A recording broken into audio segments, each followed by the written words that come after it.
down like cold winter light. Scroll in hand, 7 seals, every word cuts and heals.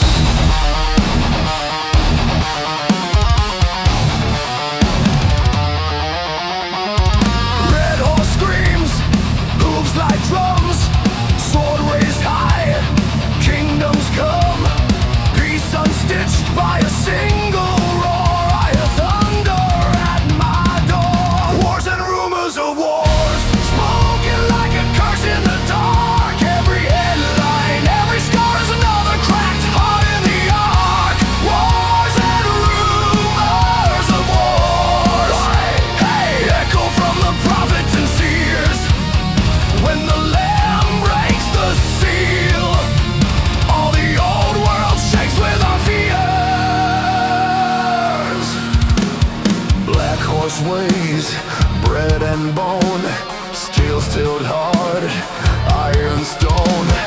Measure grain by a dying sun, silver short for everyone.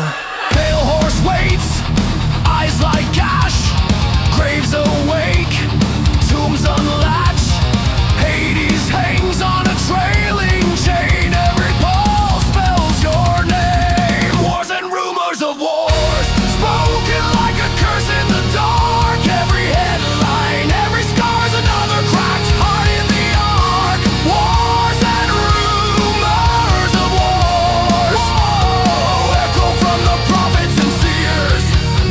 When the Lamb breaks Check. the seal, all the old Check world 1, 2. shakes with our fears. I think we got it going.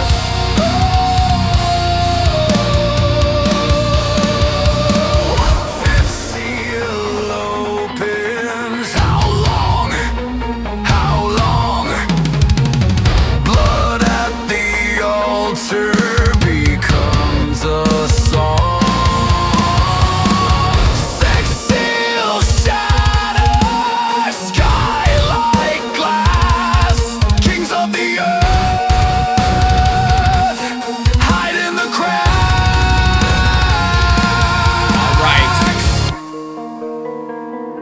Wars and rumors of wars, spoken like a curse in the dark. Every headline, every scar is another cracked heart in the ark. Wars and rumors of wars, echo from the prophets and seers.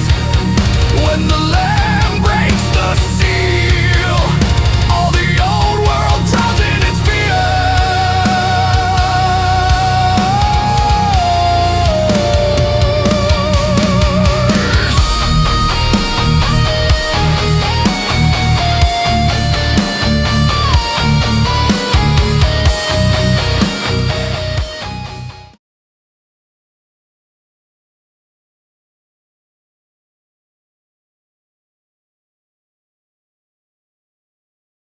Oh, it's marked again. It did it. It does it when I change scenes. That's what's going on. I finally figured it out. It's on when I'm checking, and then when it goes to the next scene, it stays muted. Harumph. Hold on. There's a way to make sure that doesn't have.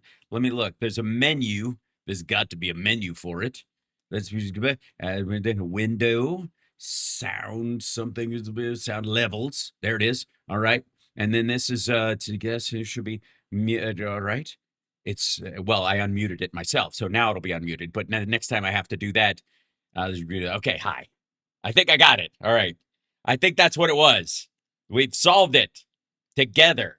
What I was saying was, I hope you guys had a chance to check me out on Tara Devlin's show, which was a lot of fun this afternoon. She made the mistake, I think, she's probably in the audience right now, of winding me up on the AI talk, because, man, have I been fucking grinding my teeth about that topic lately. I'm up to here with the stupids. Well, you know what? I'm this close to snapping and turning every day into Friday Eye, because crack. Anyways, welcome. Good to see you. Hi there. How you doing? Lots to cover today. Not the least of which is apparently, I don't know if you guys know this. You probably do because you're smart people, you're geniuses. Because you're in the crowd of the greatest live stream in the history of live streams, and you're in the greatest chat room in the history of chat rooms. Hit the like, share the show, etc., etc. By the way, I should probably throw that logo that I put in the same. Yeah, I should probably have that like huge like that, but like smaller. That's too big. That's not. That's too much. Okay, shrink. There you go. That's much better. And then I put it over here, something like that. And then I will duplicate it and drag it over to here and shrink that down. And so now everybody knows where they are. Okay, good. Much better. So, if I may, I've been so busy doing show that I haven't been even putting the title of the show on. So how are people going to know what they're even watching? Hi, emotes, by the way, in the background. Go for it, Twitch people. Fire it up. All right. I'm zipping right by. I'm all wound up because I got aggravated right before the show. And whenever I get aggravated right before the show, then the show pops off as soon as I get there because I'm like screaming at my television set. And then I go, this is what I do for a living. I should probably just go do it where I'm supposed to. How is the end of mass employment in the developed world over? No. The end is the end over. I think I know what you mean, but what really is going to happen is that the jobs that we sent to the developing world are going away. Yeah, that's another thing for another topic. That'll be on episode 2 of Hal Terrifies Terrabusters. Or while I'm trying to, help everybody calm down about this, but apparently though there is we are all in need, my lord, of a fainting couch. You understand? Because we're getting all a fluster about these gas prices, and we have no business doing such a thing. I'll have you know. And so there's a man who's come to save us all from our titters, as it were, to liberate us from our titulations and our hype train. All right. And that man is the most miserable man on the internet, ladies and gentlemen, if I may, Greg Kelly. Greg Kelly, for those of you that have never been with us before, is indeed the most miserable man on the internet. He lives in the depths of a sorrow that no one can ever remedy, due largely to the fact that he wants Donald Trump to be his daddy only so much as he will bend him over his knee and give him a good spanking and make him feel, if not loved, paid attention to. And apparently he's got the unenviable job of running interference for Trump. He's the captain of the turd polishing team right now. And it's difficult. It's hard work because these are some dull turds when they get into his hands, and they're going to stay that way. And he's a dull person, so it makes that even harder. And also, they only give him 2 minutes to do it. If you look right here at the time of this video, it's 1:46. They used to give Greg Kelly 8-minute clips off of his show. Now, I guess Newsmax either is failing like the Daily Wire, or they just are like, we can't afford this kind of, like, it's just too much. Like, Greg, we can give you 3 clips a week, 2 to 4 minutes long, but that's all. Your show uses up too much bandwidth for its return anyways. So, anyways, U.S. gas prices $4.45, up 40 in 1 week, up 151, made their highest recorded average of gas prices June 6, 2022. Well, again, he's like, it was way worse in 2022. Yeah, because the entire economy of the world was jump starting again after a worldwide pandemic. There was no pandemic preceding this. Asshat. Okay, so we'll get to this. Here he goes. And I hear this panicking out there. Panic! Panicans, they call them.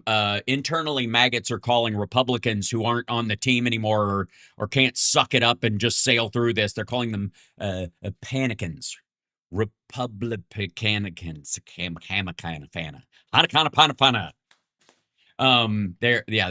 They call Republican weaklings panicans. Just no. About gas prices. Okay.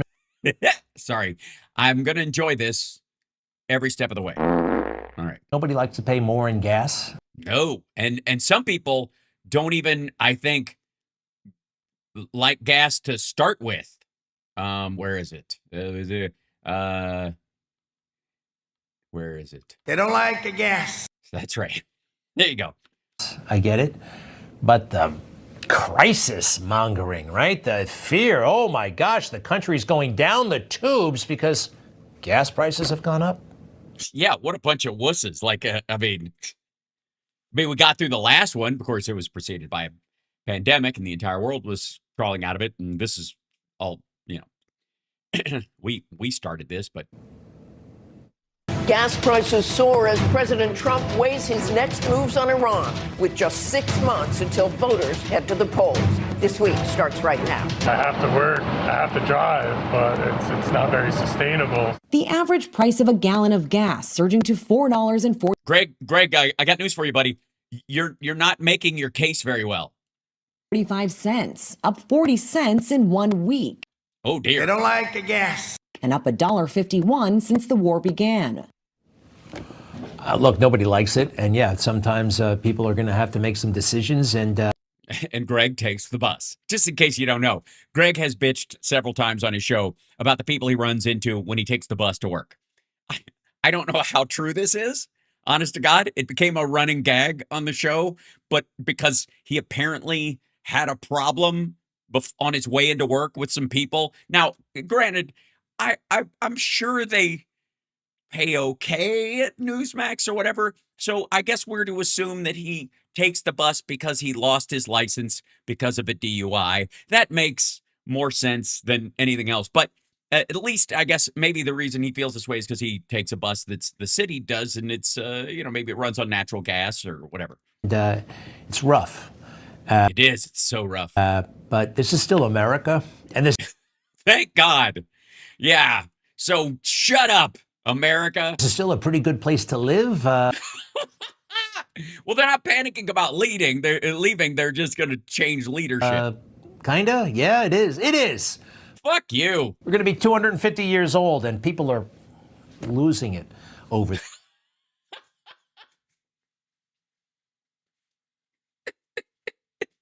We're too old to be this upset.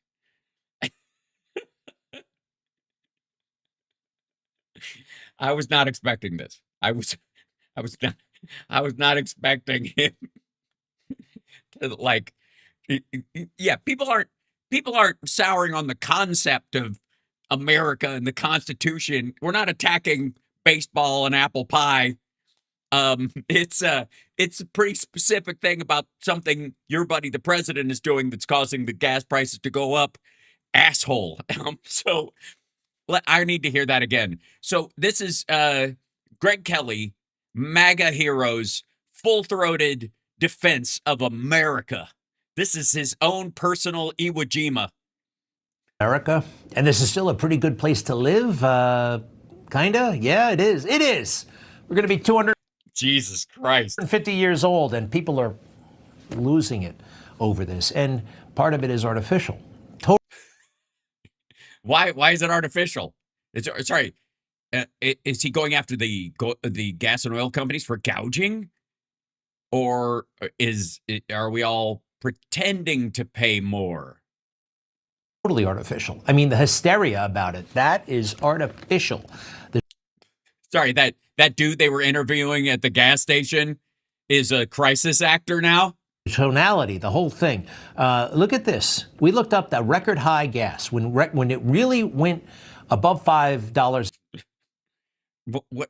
Sorry, is this a shot of someone trying to assassinate someone by turning a rag into a wick and then blowing up their car? A gallon, like across the board.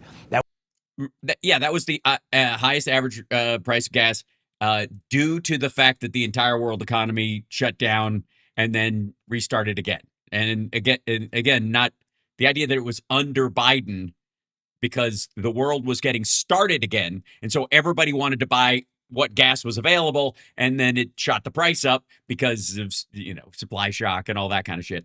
That was June 6, 2022. Let's go back and think. Who was president there? Biden. Biden was president. That's all they gave him. That's the end of the clip. I'm. You know what? I'm sure he had another point beyond that. Yeah, is it a good country? Sure. Fuck it. Yeah. Okay. Yeah. It's a good. America. Sure. All right. I like it. Beats the alternative. Thanks, Greg.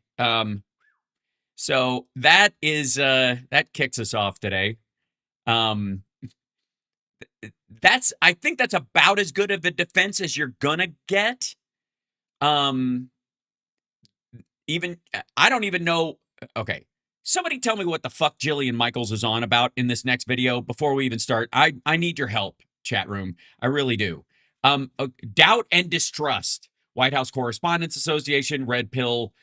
This is supposed to be a blue pill, but because they blew up a picture from something, it's kind of a green pill, which sounds like some sort of odd environmental issue that she has.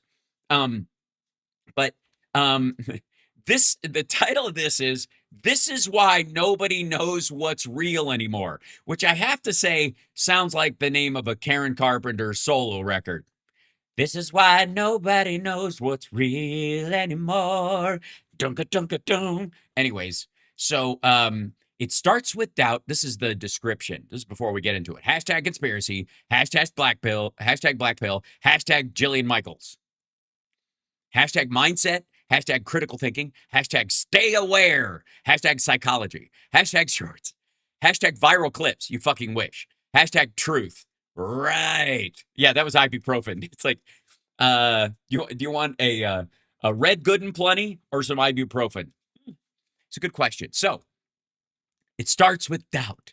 Then it turns into distrust. And eventually it becomes something deeper. When people feel like they've been misled enough times, they begin to assume everything is a lie. That mindset doesn't lead to clarity. It leads to chaos.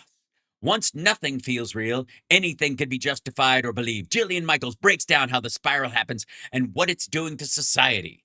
By society, she means right-wingers chewing each other's asses over, I don't know, Candace Owens and Alex Jones and whatever. Okay, so here we go. Jillian Michaels is going to explain to us.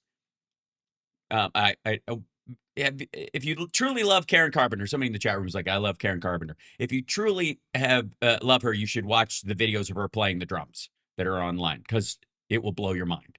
Amazing drummer. Yeah. So, all right, here we go. So many of us are black-pilled.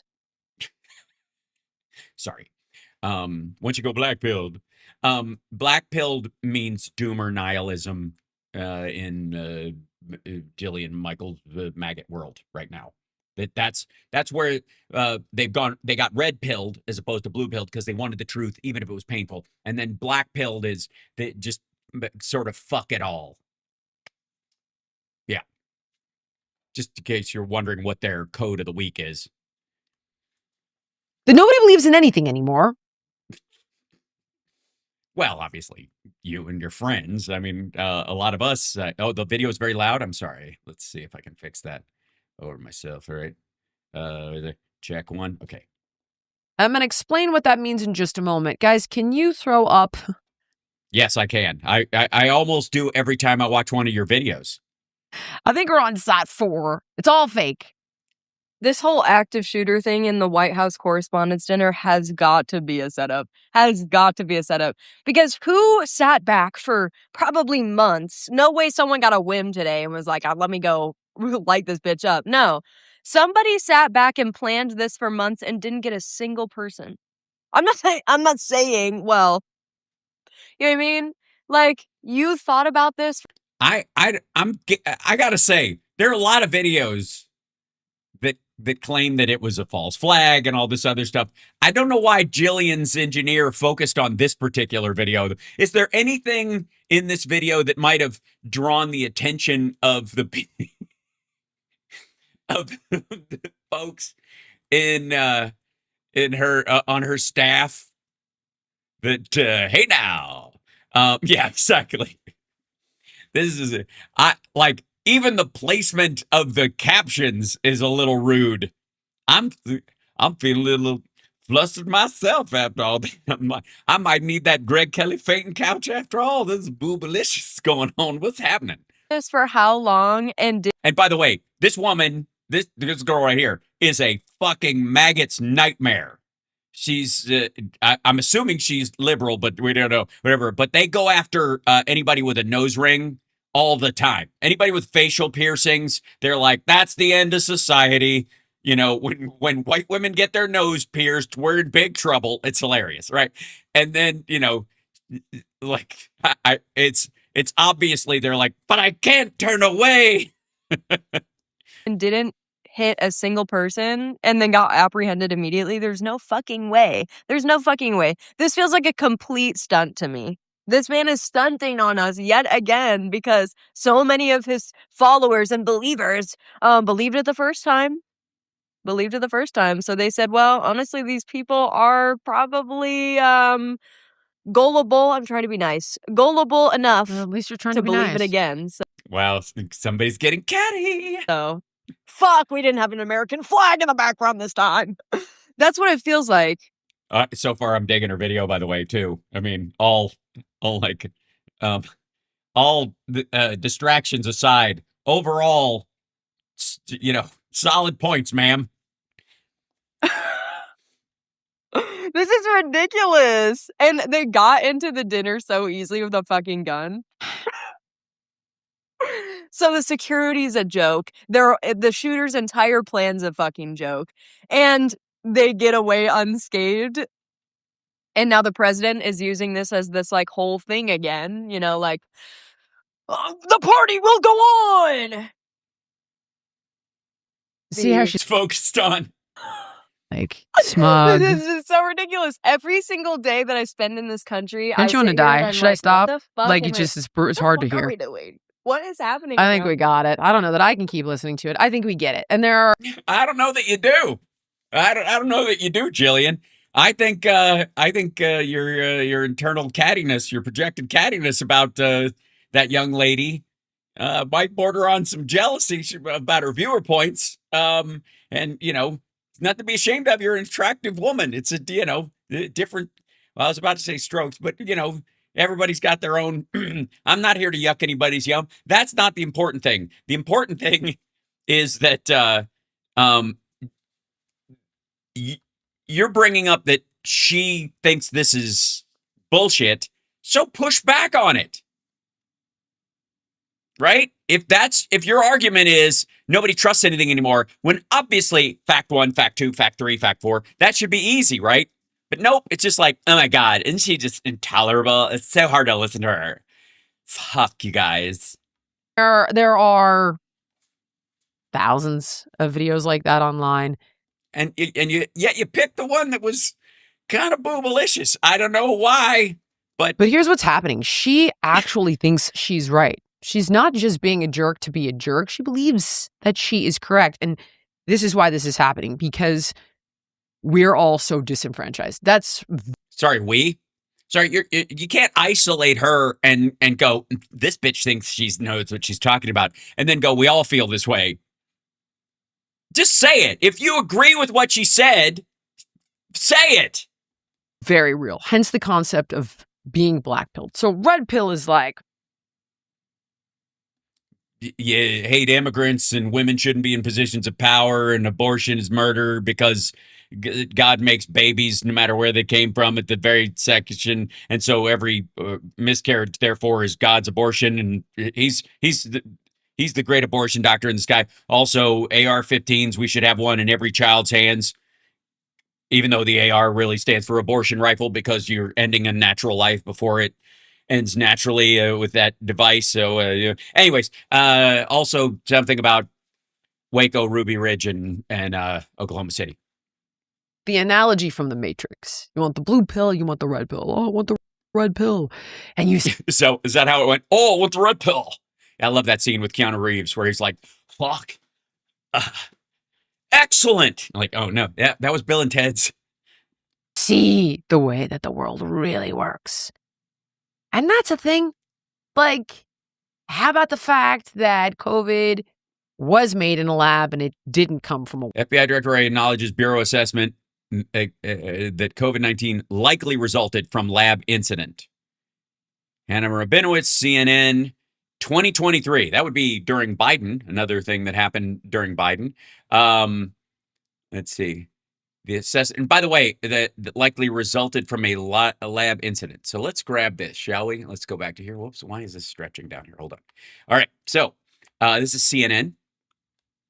CNN, Director Wray. Because here's the problem I have with this graphic, is this is not just a clip from the site. It's meant to look like that, but it is clearly reframed. So I just want to check this out because that's how I am. Director Wray acknowledges that Bureau assessment, Bureau COVID something. Whoops, COVID. I can type COVID lab. Okay, incident. Okay, let's see what the article said. Okay, here we go.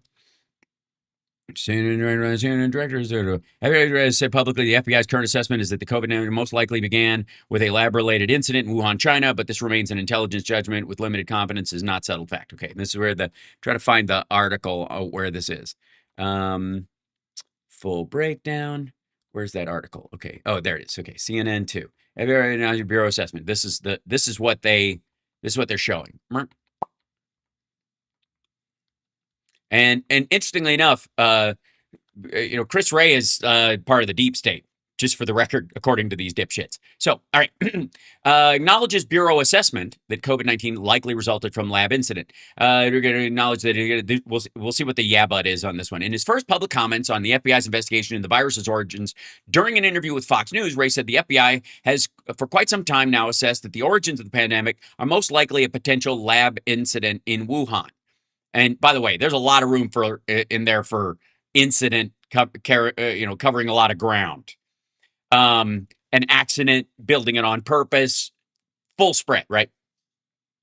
CNN reported in 2021, citing two sources familiar with the matter, that the FBI had moderate confidence in the lab leak theory. Wray's comments come just after news of the Department of Energy's low confidence assessment that COVID-19 most likely originated from a laboratory leak in China. And this is where incident can be moved around. Leak or intentionally dropped, or some asshole sold the dead animals in the wet market and people caught it from that, which if you've spent any time in China becomes very likely. All right. Anyways, originated from a laboratory, underscoring a divide in the U.S. government, as the majority of the intelligence community still believes that COVID either emerged naturally in the wild, or that there is still too little evidence to make a judgment one way or another. Office of the Director of National Intelligence issued a 2021 report revealed that the National Intelligence Council, along with 4 other unidentified agencies, assessed with low confidence that the initial COVID-19 infection was most likely caused by natural exposure to an animal infected with it or a close progenitor of virus. Intelligence agencies can make assessments with either low, medium, or high confidence. A low confidence assessment generally means that the information obtained is not reliable enough or is too fragmented to make a more definitive. This is the yeah buts. This is what always happens. Whether it's 3, 5, or 7 paragraphs in, you will always see the yeah buts. I personally think the most likely thing is they were working on coronavirus. They were sort of using gain of function to create a pathogen and then killing that pathogen to create vaccines in case of spreads, and seeing if it expanded itself in certain directions, whether they could still kill it. And they tested it in animals, and then you're supposed to incinerate the animals, and some dickhead at the Wuhan lab took the dead animals and sold them for money down the road, and maybe even took some live ones as well and snuck them out of there, because that's the kind of like lame fraud that happens all the time over there. And lab incident is a very broad term, so that's why the Julian Michaels and them like that so much. Yeah, because incident, you know what I mean? Like they launched a pathogen. Also, I don't know how a hoax can happen in a lab, but somebody will explain that to me one day. From a wet market. How about the fact that there is this crazy, powerful cabal of bankers and politicians and billionaires and public figures that are toppling governments for profit and,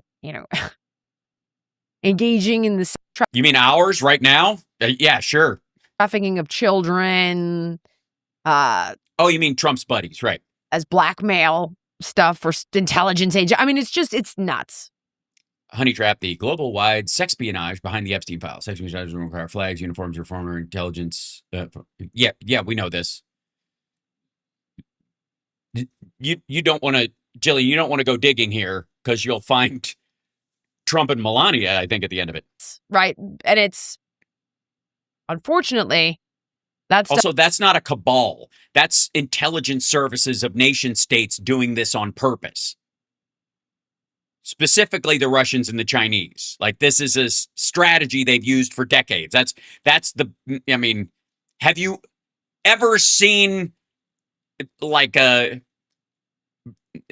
1968 to 1993? Yeah, I would say it goes as far as 93. James Bond film. that stuff is real, or I don't know. I've said this before. There's aliens on the bottom of the ocean. You get to a point. I know. Like, why even try to get a mortgage? It's insane. Ask Ethan. Did we recover alien technology from the bottom of the ocean? Let's see. Did we recover alien technology from the bottom of the ocean? Let's see. A Harvard astronomer went to the bottom of the ocean claiming he recovered alien technology. But what does the science actually indicate? What does the science actually indicate? Okay, I think I've got a guess. I think I'm good. I think the science indicates that Jillian Michaels is a Harvard professor. Ah, son of a bitch. I knew it. All right. This I have to laugh, but we'll look into this. I don't plan these shows, ladies and gentlemen. We just dive right in. So, all right. Ask Ethan. Did we recover alien tech? Ocean. Okay. No, as I'm not. Ask Ethan was answering. Ask Ethan column you're referring to. Here it is. Oh, it's a big thing. Look specifically at Harvard astronomer Abby Loeb's claim that metal spherules he dredged up from the Pacific might be fragments of interstellar or even alien technology linked to a 2014 meteor, sometimes called IM-1. Loeb argued that this meteor might be unusually strong and possibly interstellar, then led an expedition using magnetic sled on the seafloor to collect tiny metallic spheres. Let's take a look. All right. That would be this. What is there? Like, what's even going on? Our pets' heads are falling off. Okay, here we go. That's the Earth using a solar kite, I think, to move out of the galaxy. I'm just saying it's a mistake. You think it's hard enough, like, fighting off asteroids that might be coming our way? Do we really want to move ourselves through the galaxy without being able to chart it first? Slowly? All right. The distributed stars planet, a rare occasion, some objects strike Earth, they even arise from elsewhere, from a planet like Mars or another star system. I would love your take on this. Dr. Loeb says that 10 spheres might be microscopic space vehicles and are stronger than space rock. Is this not just metal meteor fragments? Sure is one heck of a claim, but as we always have to remind ourselves, it isn't our wild imaginations we should be following. It comes to scientific matter, but rather scientific evidence in its proper context. Here's what the science actually says. The object that struck the Earth.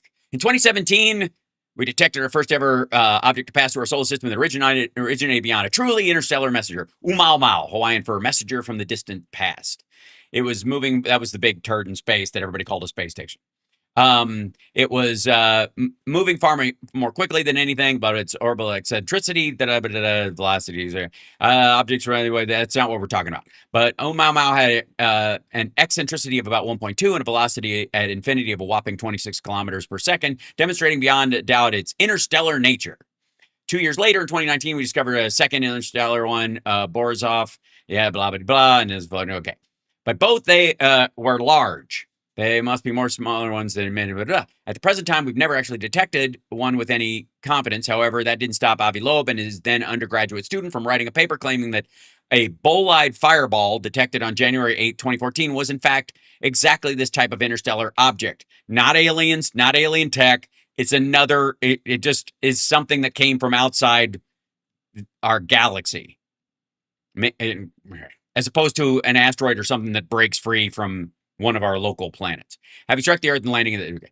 Was it really of interstellar origin? Only data we have is from the Department of Defense, which provides estimates for velocity and trajectory, but, and this is critical, with no quantified uncertainties or errors. Loeb's paper uses the I have a note from my mom argument that the U.S. Department of Defense has released an official letter stating that the velocity estimated report to NASA is sufficiently accurate to indicate an interstellar trajectory, with no further information provided. In science, this is unacceptably weak evidence, and it has been called into serious question by other scientists. So, no, I think is the short question, Jillian Michaels. Understandably. It's interstellar garbage. That's what happened. We got a giant a tin can from space. Understandably, where you're like, nothing is real anymore. Okay. Well, also, why would this? What is this? Show fucking Area 51 and the Roswell crash, dipshit. Why is this a sign that there's some sort of cabal running shit? Sorry, are the technically unanswerable questions because of the availability of the materials that would lay in question? Is that enough for you to think that, like, why believe in anything anymore? And you go from the blue pill of like, I trust all the institutions, to the red pill of these guys will lie to me and be self-serving. I need to keep my eyes open.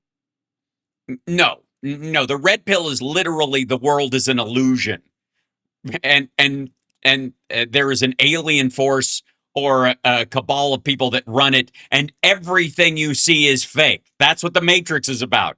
You don't get to like, well, it's like a mauve pill, really.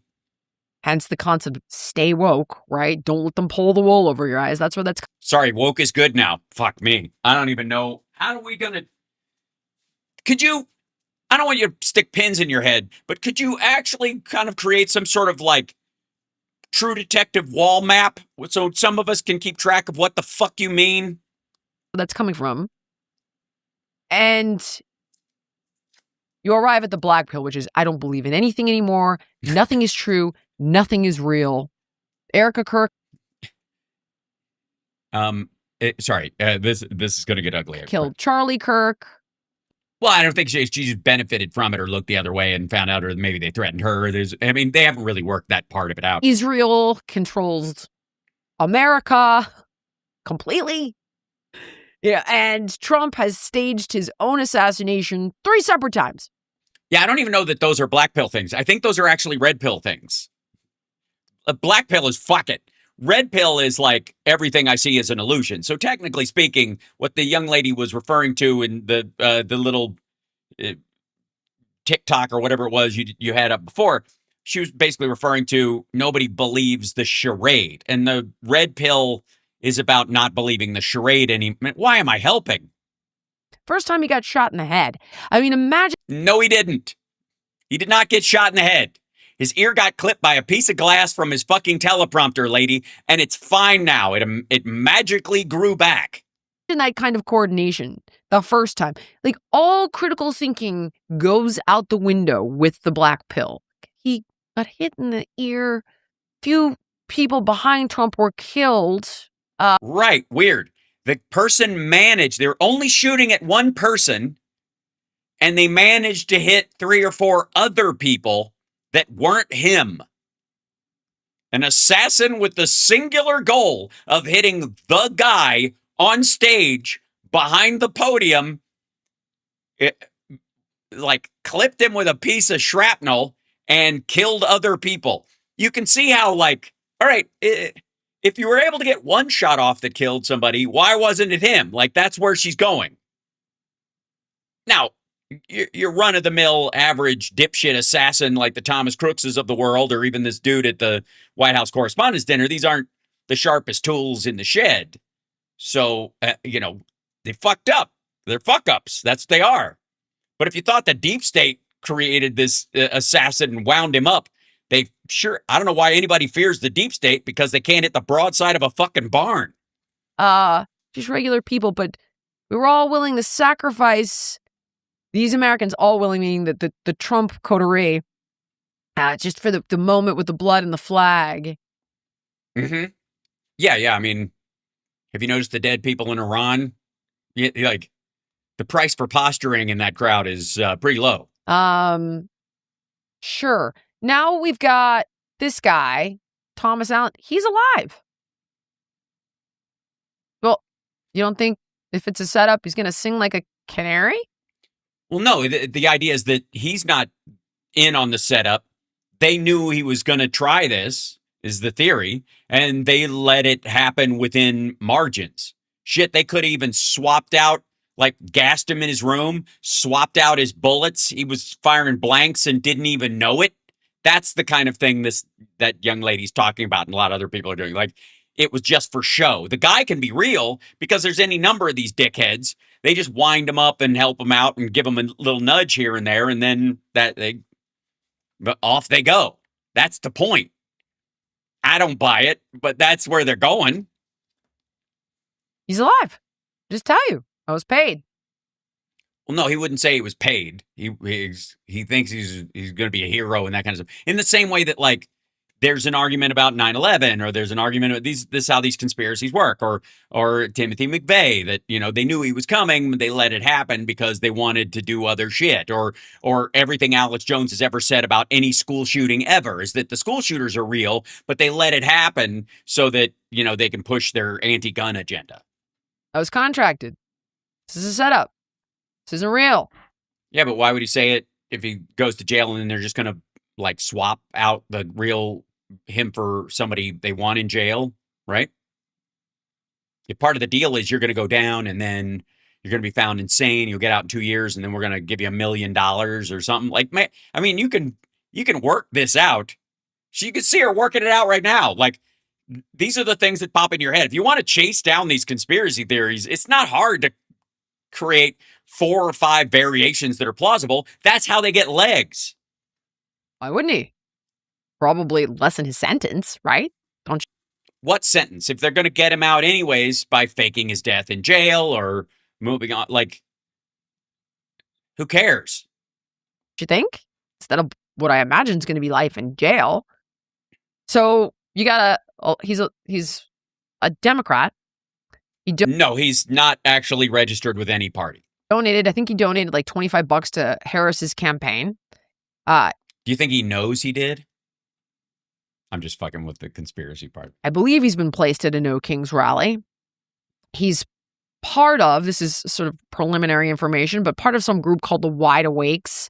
And I guess there are different elements to this movement, so it's kind of hard to nail down exactly which group of Wide Awakes and what they stand for. But I think you get it, right? Wide Awakes. Yeah, it sounds like the red pillars on the maggot side that you were talking about. Good Lord. Nobody's pulling the wool over our eyes. So maybe, has anybody asked the shooter if he thinks the whole thing was faked? I bring all of this up because you need content. For one reason and one reason only. Because I want to try and inoculate you from this kind of rhetoric and this kind of manipulation.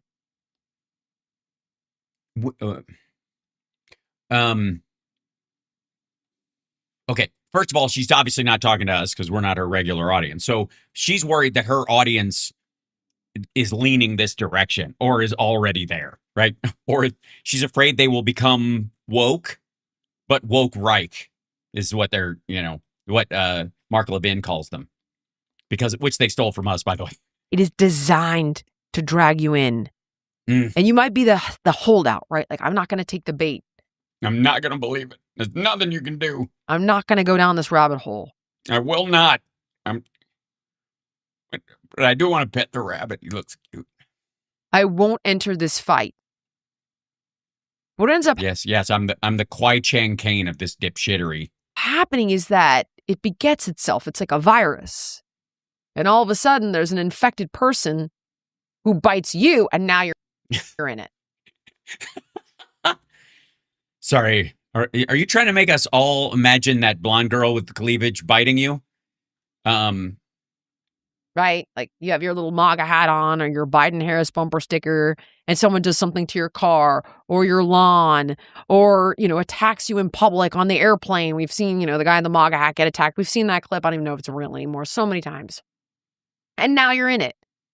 What? Why are you in it? What are you talking about? That's just standard bad human interaction. The fuck are you talking about, lady? They've dragged you in. It's like The Godfather. They pulled you in.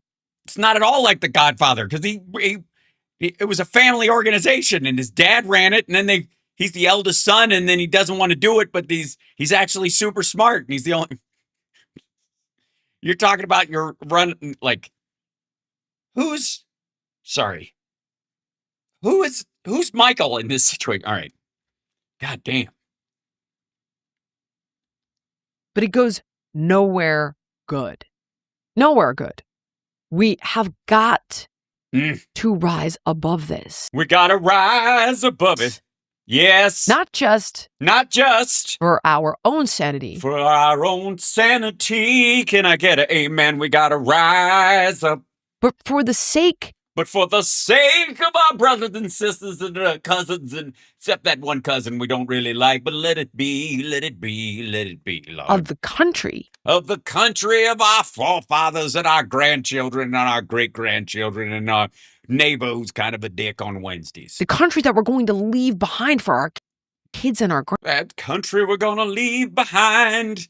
Now, most of us are thinking about that blonde girl's behind now. She's done it to us again, dragged us into the sin, Lord. So from now on, when you... That was a weird edit. Why'd you have to clip your show like that for? Did you get real boring real fast? That we're going to leave behind for our kids and our grandkids. So from now on, when you see something... Okay, you just cut out that whole chunk because it was not helpful. I'm guessing it was just you fucked up the argument and it got a little distracting because you wandered. You tried the weave and failed. That triggers you. That's designed to infuriate you. That's right. Get that hook in your lip. Drag you around town. Designed and intended to manipulate you. Well, now you sound. Are there leather straps involved or handcuffs or something? I like the fuzzy kind. I don't like the sharp. To draw you into this chaos. Oh, the chaos. I'm enough, And this distraction. It's a distraction to keep you from voting the way Trump wants you to vote. And this horizontal fight that drains you in every way. Well, speak for yourself, sister. And also, you have I don't know if that's your hair or a saber-toothed tiger's claw coming out of your ear, but might want to talk to some. There's nobody in makeup. I want you to stop for a second and... Okay, we'll stop. Everybody, stop. Just for a second. Okay. All right. That's long enough. Pause and just breathe. Just that's such good. Remind people to breathe. It's always good. I think one of the cats just used the box. Great. Thanks for the timing, lady. Because these guys are trying to convince you. Oh, these guys, that there's a conspiracy. These people are behind the scenes trying to convince you. That life is a movie, that it's all heroes and villains, it's Paralight and it's total darkness. But that is a trap. And when you start seeing people as monsters or parasites. You mean the way you describe everyone on the other side of the aisle on your show every day with zero humor? When you bitch and boil people What are you fucking talking about? It's not going to fix the world. It's not going to fix the world. No. You're just allowing yourself to become blinded. Why do I do it? Why do I allow myself to become blinded? By the light, wrapped up like a deuce, another runner in the night, blinded by the light. Bruce Springsteen wrote that song. To the humanity of the people that are standing right in front of you. All right, guys, if you like this clip and I did not like this clip. I don't know what the fuck it was. I really don't. I was trying to, this is why nobody knows what's real anymore. I don't know what the fuck was going on in that. I know where she was going. I know what the purpose of the clip was. We all kind of do. The purpose of the clip was the maggot voters are not coming out this fall, that Trump's numbers are ass. And because of that, she's scared, and rightly so, that a bunch of the black-pilled red pillars, which I guess would be the maroon-pilled or something like that, those folks have decided after all this that they're not going to vote for Trump, and they may even vote for Democrats. And so she's doing her best to try and staunch the bleeding, to try and, put that fucking toothpaste back in the tube. And it ain't happening. It's not happening. For two reasons. One is because they're reacting to real damage. They're reacting to shit that Trump is really doing. And you can't just speak that out of existence. And the other reason is because I can't think of a reason, nor can anybody else, why you would listen to Jillian Michaels about anything, I suppose, but diet and exercise. You go, girl. Yes, queen.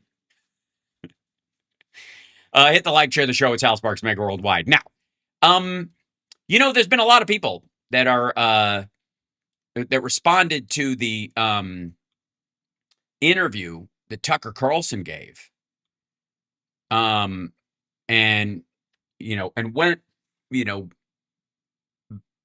I think pointed out the fact that he lied very directly and obviously, and it was pretty pathetic overall. Like almost, I haven't watched the whole thing because it's like 2 hours long, because who the fuck cares? He says the same shit on his show. He just does it directly without anybody questioning him, right? But thank God somebody is coming in there and defending Tucker Carlson against these horrid attacks by the New York Times. Is it Candace Owens, his buddy from Mutta, that that apparently thinks that he's being attacked because of Israel and Jews and whatever? No. You know who came to his rescue more than anybody that I've been able to find? Fucking TYT. Garbage journalism. New York Times gotcha of Tucker Carlson backfires. The Young Turks. Now, I could be, crass and jaded and assume that this is just them trying to carve off a slice of that Jimmy Dore money. But honest to God, I think this is just because they're looking at the money that he's making online along with Candace Owens, and their numbers are down, their money's down, and this is a fresh teat, right? So I want to see a little bit of this, how they attack the New York Times and how dare they question the honesty and integrity of Tucker Carlson. I'm a former Israel-Palestine correspondent. You were pressing him on if the modern state of Israel as a homeland for the Jewish people today has legal or biblical legitimacy. You were sort of questioning him on this idea. Why, though, were you so interested in those questions? There is an enormous... Wow, they're slicing the shit out of her question. You're not gonna do the... Hold on. TYT, you're not gonna let her have a whole question? As legal or biblical legitimacy. You were sort of questioning him on this idea. Why, though, were you so interested in those questions? There is an enormous sensitivity around Israel being the homeland of the Jewish people and the attempt to delegitimize that. I have enormous sensitivity about the United States being the homeland of my people and the burial place of my ancestors. Asking questions is not hate. Also, by the way, this isn't the burial place of Tucker Carlson's ancestors. Like, stop talking about the last couple of generations of your people as your fucking ancestors. And this country, even if your people came over on the fucking Mayflower, your ancestors are buried on this ground, but on the ground the Brits or the French or the Spanish fought to control, not America itself. This is just fucking goofy.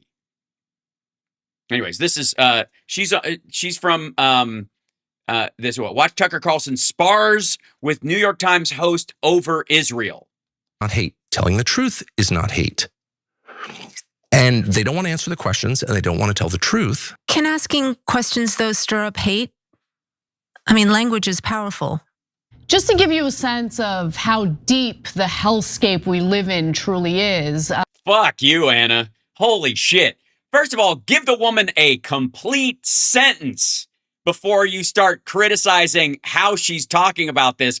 And it's directly related to what Tucker said. She's obviously talking about the Ted Cruz interview at one point, where Ted Cruz and him get into this argument about the biblical nature of why the country exists versus the material creation of it as a nation state or the old British protectorate nonsense. She didn't just and believe me, him dismissing his criticism period, like there's no anti-Semitism there. Like, of course I'm not. Of course I'm not. Which is exactly what a public anti-Semite would say. Pardon me, but I'm not taking him at his fucking word. Once a person shows you who they are, believe them. And that's exactly what he's been doing. How is this different from anything he said on Fox?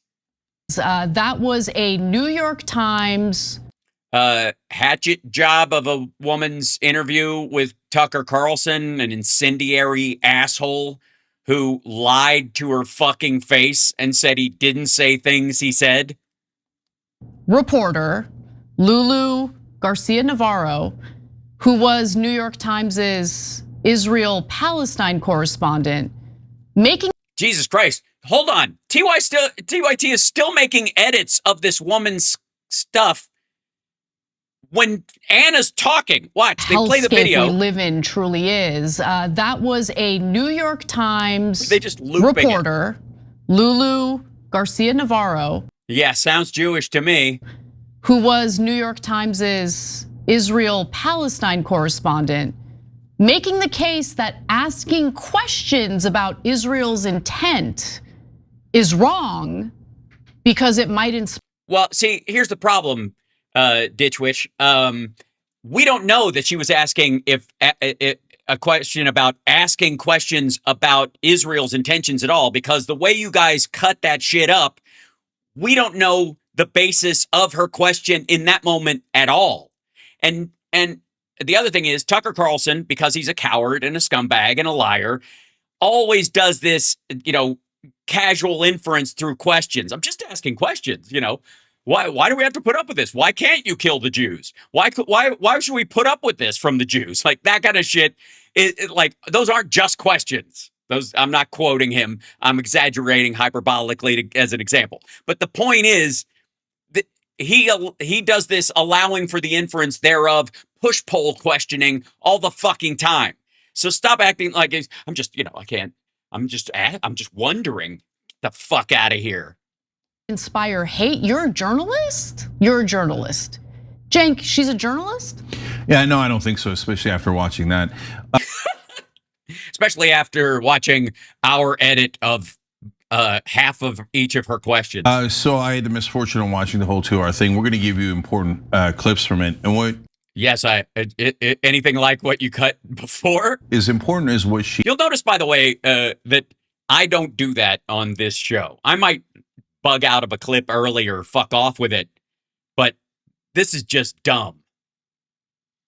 Has Hal always sinned for Israel? No, I don't actually. She asked and what she didn't ask. But I'm also not going to be suckered into pretending that Tucker Carlson is a legit a morally grounded person that can be trusted about this or anything. Nobody gets to fucking backdoor in because of a broken clock moment. But that's what Cenk wants. Cenk wants to backdoor in Tucker Carlson and give him legitimacy because they share this thing about Israel in particular, which means all the other stuff that Tucker Carlson gets is just kind of like a friendly disagreement now. All of his anti-immigrant shit, all of his racism, all of his anti-woman shit. So after you see the clips, what I want to talk to you about is what was her mission in that interview? Because that's really the most important thing, and it tells you. Yes, she was proud. She was clearly with a Hispanic last name, sent by the Jews to trick him into making a fool of himself. More about mainstream media in the New York Times than it does about Tucker Carlson. So for me, all right, you're not going to play the part where he literally lies about calling Donald Trump the Antichrist, and she plays the clip for him, and he's like, "I never said those words in my life." When she really reads the words that he actually said. At least, it really did seem like Lulu Garcia Navarro's point or objective throughout this conversation with Tucker Carlson was to excoriate him for daring to ask a line of questioning in regard to Israel that Israel doesn't like. And what Israel likes to do, and what defenders of Israel like to do, is they like to weaponize identity in order to shut people up, as Israel is carrying out war crimes, atrocities. Sorry, real quick. You can be against what Israel's government is doing and call them war crimes and atrocities and the like, but that doesn't mean you have to pretend that an adversarial journalist talking to somebody like Tucker Carlson is going to press him on a bunch of different issues. Like, what the fuck? Because honestly, this looks way less than like, why can't we have an honest conversation about the shit Israel's pulling, and more like, how can we polish Tucker Carlson's ass for our viewers at TYT? What are you going to do? Hire him? Put him on a show? Link up with him? Is TYT going to fold into the Tucker Carlson network? Atrocities, genocide, you get the picture. And so those days are over. People want to actually ask appropriate questions. Well, again, nobody gives a shit if you ask appropriate questions or cite appropriate details. That's not what Tucker Carlson does, fuckwad. That will inform the American people about what Israel's really up to. So who can— Hold on, no. You could say that the Israeli government is attacking people in Gaza and killing people indiscriminately, which they clearly are doing. You could say that they've been engaged in ethnic cleansing of the area, if not full-on attempted genocide. All those things, valid, you could bring them up. But what Tucker Carlson says is that Donald Trump's helping them, and Donald Trump's joining them in the Iran war is because he was fucking hypnotized. That Israel is making him do it. He's an innocent victim in this. Poor, pathetic, sad, soft-brained Donald Trump got Netanyahu whispering in his fucking ear, and then he magically did this because Israel wants him to. Instead of, he's a bloodthirsty prick just like Netanyahu, and they're peas in a fucking pod. Tucker is, I mean, even his dipshittery around, is this the Antichrist that they draw attention to? The rest of the time he talks about Trump, he talks about how Netanyahu cast a spell on him, how his donors whisper in his ear and they magically make him do something he doesn't want to do. Fuck you. Donald Trump wanted to do this in his first term and he didn't get around to it till now. I don't give a shit. Nobody does. That people are questioning what the Israelis are up to. That ship has fucking sailed. You're allowed to. Nobody ever said you weren't. The problem was that anti-Semites glommed onto it and tried to go, yeah, let's get them. And everybody was like, fuck you. I'm trying to really criticize what the government is doing, not the existence of the Jews.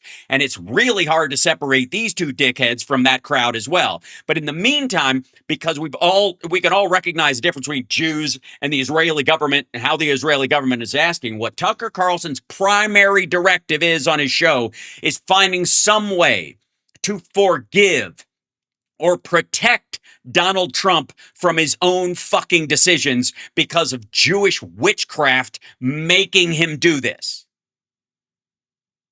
Fuck you, lady. Who cares about your sensitivities, Anna? What matters here is whether or not you're asking questions that actually enlighten the general public through the work you're doing. Now, well, if you're okay, here's a good reason why she might be asking those. There is an assumption amongst a bunch of people that anybody who's questioning Israel, there's a chunk of them. It's not indicative of the viewers here or the viewers of my show, or certainly not the viewers of Tucker's show, but there's a big chunk of people that when they hear people jumping on Israel this way, have like a knee-jerk reaction that it's an attack on the Jews and the like, and asking a bunch of questions to separate the Jew haters from the people who are legitimately criticizing what Israel is doing right now, and justifiably so, is necessary. Why does that bother you? Why do you keep bringing it up? Not why is it brought up in general. Other people talk about it too. But why you? Why do you seem to dig in this whole thing about whether or not they biblically have the right to exist when you previously used to believe this? And why do you own land in Qatar now? Like, that is a legit question of Tucker Carlson. This is, and the weird part is that I think Anna and Cenk are both reacting to her questions of Tucker Carlson because they feel attacked. They think that's her question for everybody who criticizes Israel. And at the same time, Anna and Cenk are trying to help Tucker Carlson rehabilitate himself. Shit, I half expect Rusty Trombone to get a show on there in the, like, maybe they'll set him up like his own little court TV thing while he's going through his rape trials. Now she has no. You know what they could do? Cenk, I got a great idea. They could revive the name the camel toe bit you used to do with Anna, where you'd show a close up of a woman's crotch and people would have to guess who it was. Remember that? Wasn't that hilarious? Do that. No interest. I'm sorry, Lulu, whatever her name Garcia Navarro. She might not. She might be more considerate of these sensitivities, but if you're a journalist, I think getting to the bottom of the truth is more important. And right, and if you're interviewing a specific person, getting to the bottom of why they care about what they say they care about and why they use the language they do, especially around a sensitive topic. And Tucker also does one other thing, and we'll move on because fuck these idiots. But Tucker also does a regular thing that I want people to watch out for whenever you see a clip, besides laughing uncontrollably at really weird points and saying, obviously, and everyone knows this, as a way of and then saying that other people are casting spells with words when he's using propagandistic language on purpose in these instances, is that he does this thing where if he can be as bigoted about something as he wants to be, and then when called on, onto the carpet over it, he either deflects to someone else and going, I'm not the only person asking these questions. And you're like, yeah, anybody who's read the Turner Diaries or the Protocols of the Elders of Zion are asking the same thing. It's not the fucking point. I'm asking you why you're saying what you say. That's what he dodges.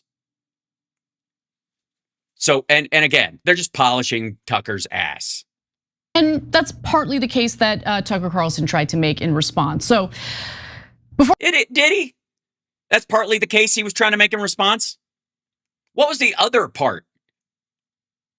You mean the part where immigrants, modern immigrants, are going to change the nature of the country that his ancestors died, I suppose, protecting slavery from the North? Before we get to any of what Tucker had to say, I do think it's important for you guys to really fully understand how she operates when it comes to the topic of Israel specifically, and only Israel. Let's watch. These bitches. Watch. The reason I want to press on this a little bit more is that you know that there is an entire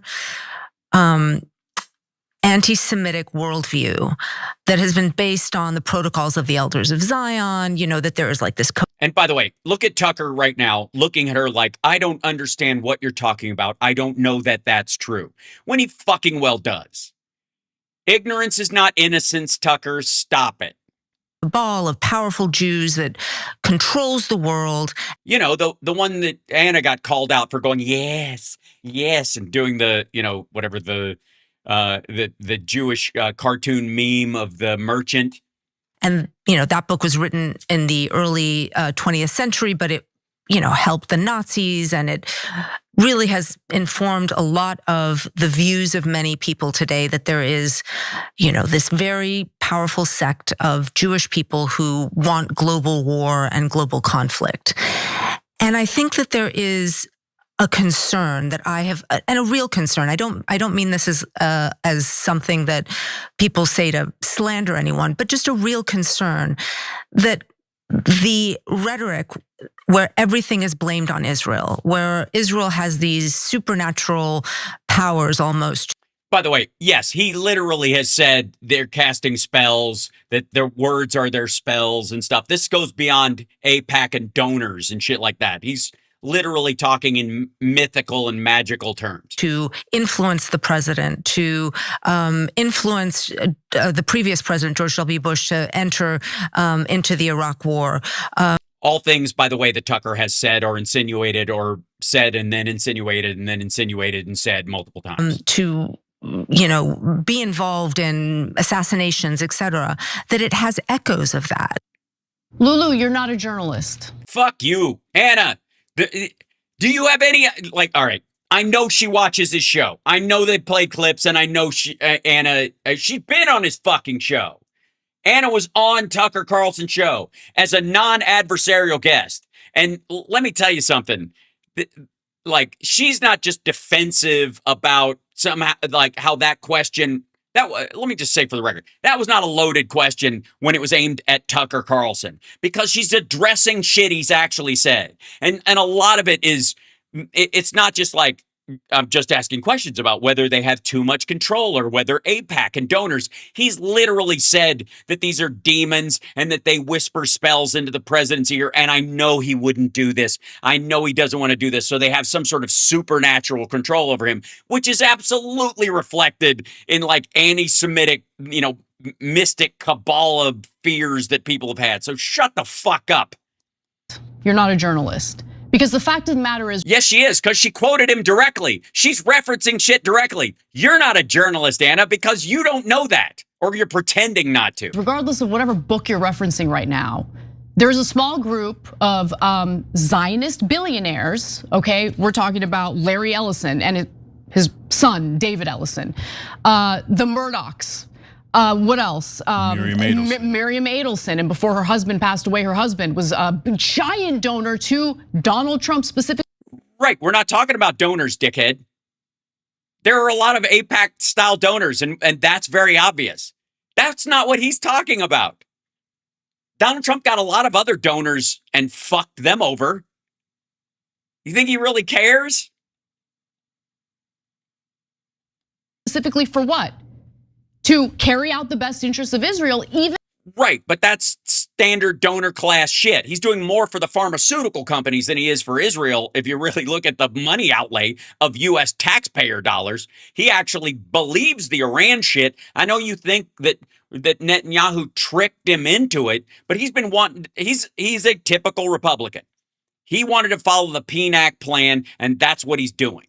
Even at the detriment of the American people. In fact, he gave a speech once standing right beside his wife, arguing about how it brought him shame that he wore a US military uniform as opposed to an IDF uniform.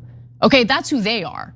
And do they have control over our political system? Of course they do. They're billionaires, and bribery is baked into our political system for a reason. Right, but even then, bribery wouldn't do all of it. There's got to be an ROI on it.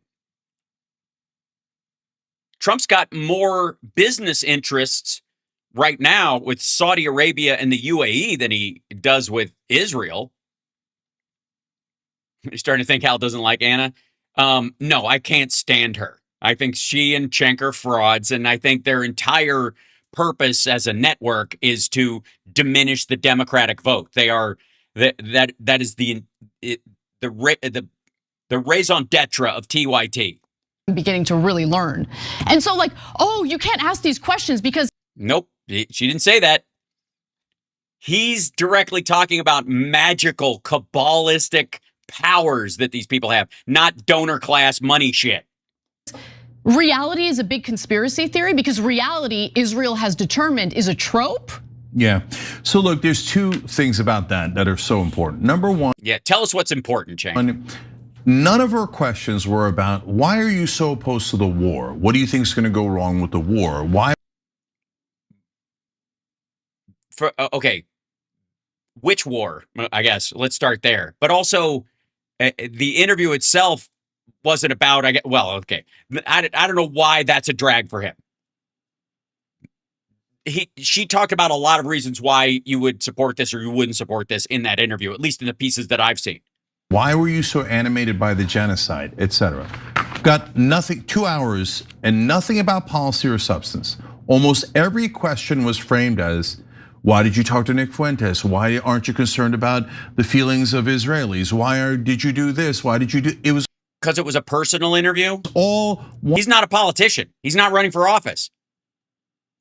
His policy descriptives are bullshit. He's a media figure. He runs his podcast out of a fake shed, you dumbass. One giant gotcha, right? And it was all structured not around policy, but around he doesn't have policies. He's not a politician. Offended the sensitivities of some of the most powerful people in this country. Why is the New York Times? Whoa, sorry. So the average person wouldn't be offended by his attitude towards immigrants. Guess not. In the business of protecting the sensitivities of the most powerful people in this country and doesn't care about policy or substance at all. And so look at the framing. No. Well, he's a media figure and she's asking him media questions. Tell you what, if he gets elected to office and he's offering bills up or co-authoring them, then we'll talk about policy. He doesn't have any fucking policies. He doesn't have any morals at all. He's a fraud. He said a demon raped him. Get the fuck out of here. No questions, passionate or otherwise, about 22,800 kids dead in Gaza, the current invasion of Lebanon by Israel, etc. But over and over, she comes back. Again, he's not a politician. She's asking him specifically about his messaging on his show. But at least we know in 2028 who Cenk's going to vote for. The enormous sensitivity, that's a direct quote, you saw with your own eyes. The enormous sensitivity of Israel's supporters here. So wait, Lulu, what's more important, 23,000 dead kids or the people who are offended that you pointed out 23,000 dead kids? And for Lulu and that's not what they're pointing out. Those are all material realities. What she's asking about is, how is it that you think they whisper magic words into Trump's ear and this like ghostly cabal controls everything? And again, Tucker's whole point is Trump is an innocent. Trump is not responsible for his own choices. I mean, even the bribery bullshit. How much money does this motherfucker need? Why does the bribery have to be, result in damage? You don't think he could, like, if he's fucking arted the deal, dude, that you couldn't bribe him just for oil revenue and fucking minerals rights in other countries and shipping lanes and fucking tariff, cutouts and shit like that? There's billions to be made in all of that. Trump is doing this because he wants to. And you guys made the last election a fucking coin flip between him and Harris, like there's no fucking difference. And as a matter of fact, Trump might even be better for Gaza, even though Trump, Plaza Gaza, and maybe the Palestinians shouldn't really live there because you can't really live there anymore, which is him arguing for ethnic cleansing, him starting the Iran war, bombing a kid's school, and all this time, Tucker Carlson helped get him elected, just like you did. She doesn't have a responsibility to check like what his voting record in fucking Congress is. She has to ask him why he says what he says and what the root of it is, because there are a bunch of people that, well, shit, here, I'll show you. Nick Fuentes is making videos about how he's pissed that Tucker Carlson distanced himself or said he regretted interviewing him. Yeah, here it is. Look at this. Let me get over here so I can stretch this image out. Fucking lazy bastards. All right, where are we? Here we go. This business. Yeah, here you go. This guy. Tucker Carlson attacks me in New York Times interview. This is the clip from his show. Because he said he regrets interviewing him. And she's like, but you had him on. What do you agree with him on? Why? Because his name is bad? What about the things you guys agree on? What is so... Why do you regret it if you still agree with almost everything he says? That's essentially the question. By the way, I fully expect, and I'll be very disappointed of Cenk and Anna if they don't do a Nick Fuentes rehab video very, very soon.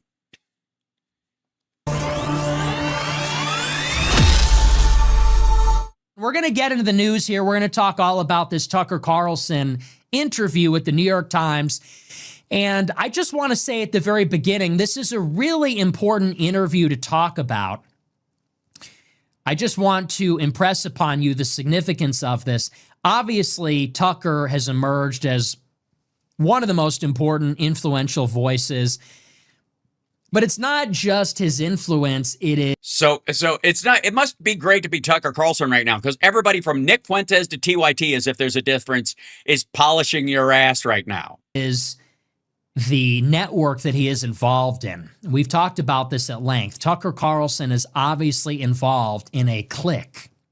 He is involved in a clique which is vying for power. He is not a journalist. He is not a commentator. That's not what he is. Do you know what Tucker Carlson was doing throughout 2024?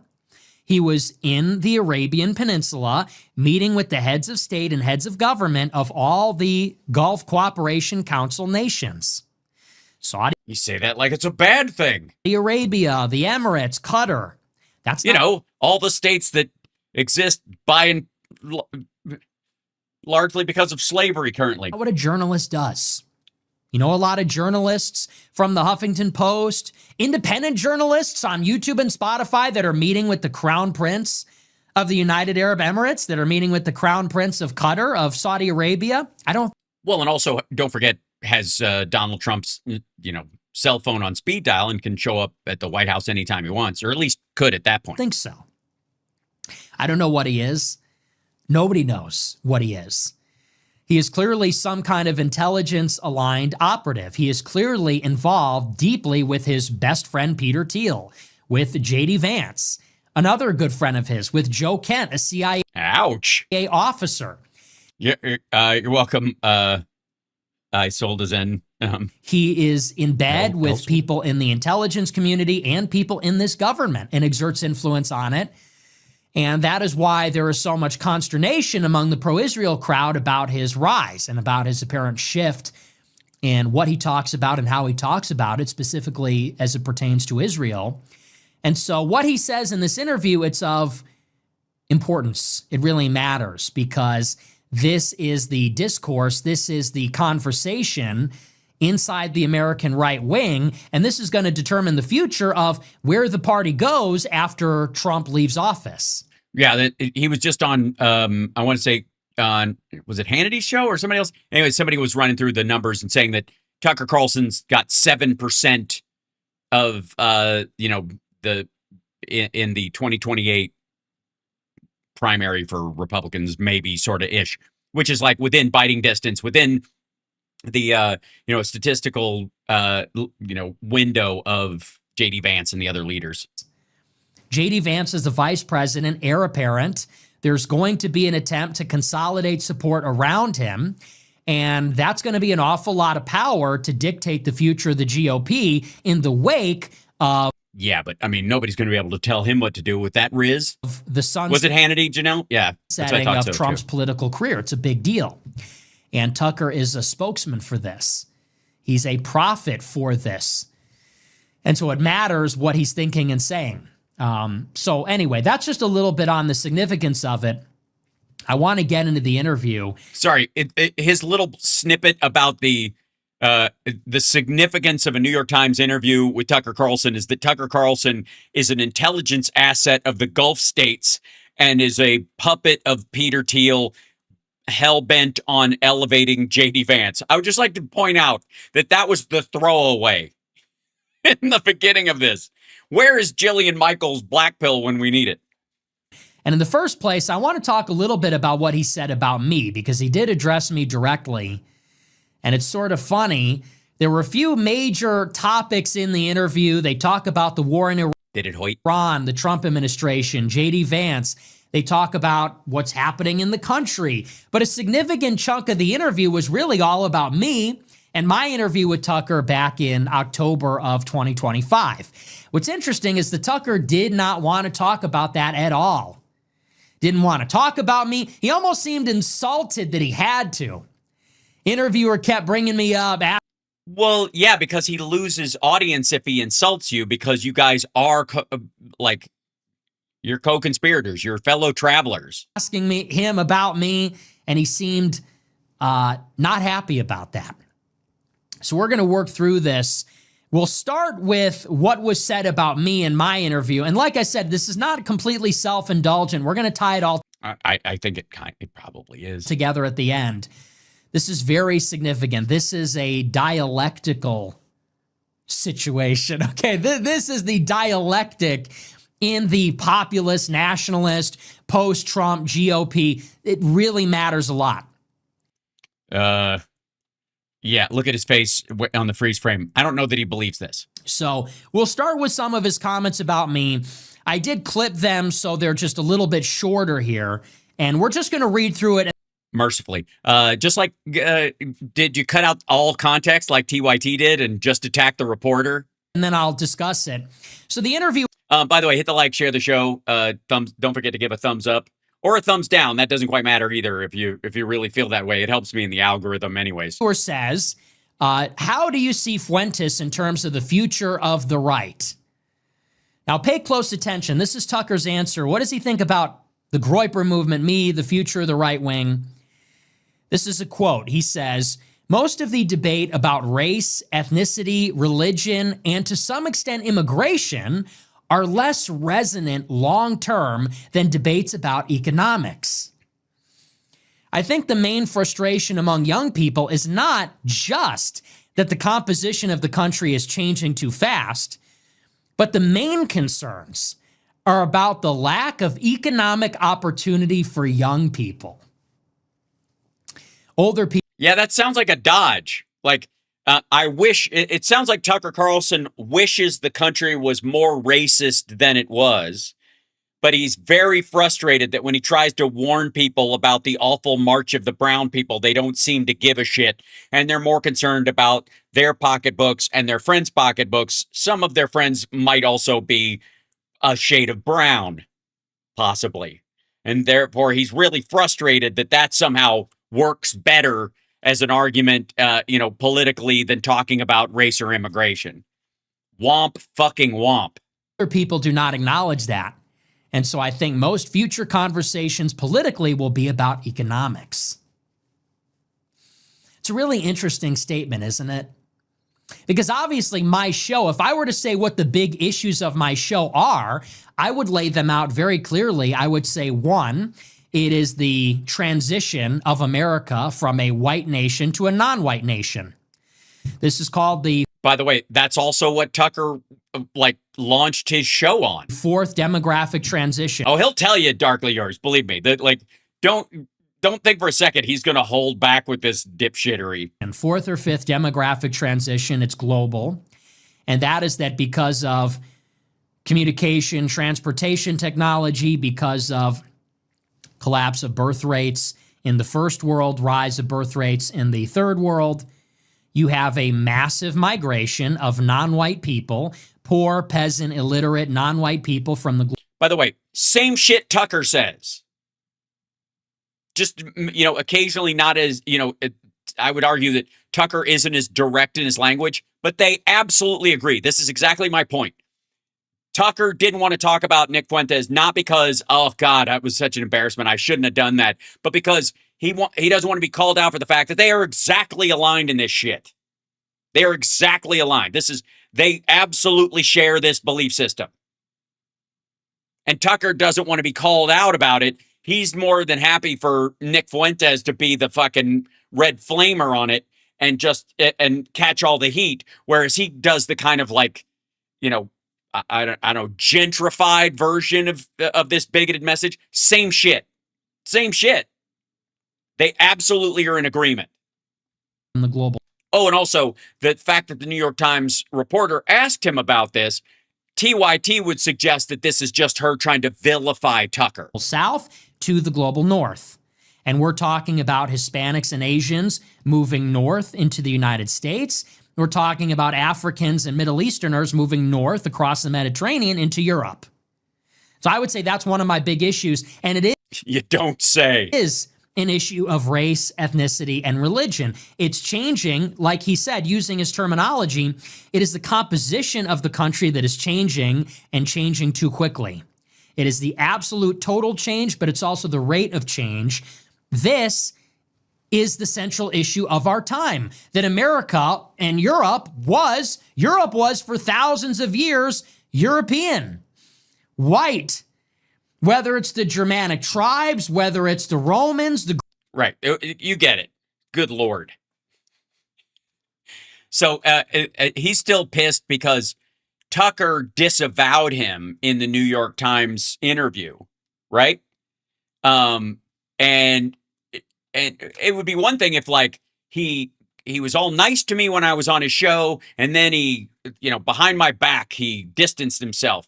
That's not even the problem. The problem is that Tucker Carlson says the exact same fucking thing this asshole says. He just dresses it up in questions and harmless language and, I'm just, these are concerns other people have. And of course it's true. Of course it's true. All that shit that Tucker Carlson says is exactly a parrot of what Nick Fuentes is just saying directly and what TYT is protecting Tucker from.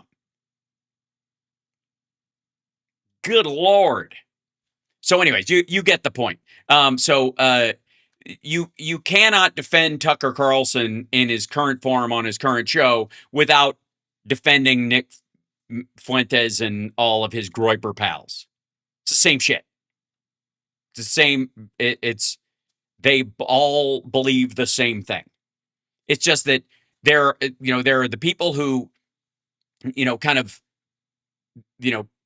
grand wizard their way through these conversational points. And then there's the David Dukes of the world who managed to try and, I'm just, all I'm doing is trying to support my own people and talking those kind of languages. And that's what Tucker Carlson does. So anyways, I'm just glad that TYT just fell over their fucking shoes, protecting Tucker Carlson from the big mean New York Times lady who had the nerve to ask him, like a journalist, about shit he has actually said and the difference between how he says it and how an anti-Semite would say it. And if you can clarify that and you can speak, openly about these kind of things or ask these kind of questions and not come across as an anti-Semite, why aren't you doing it?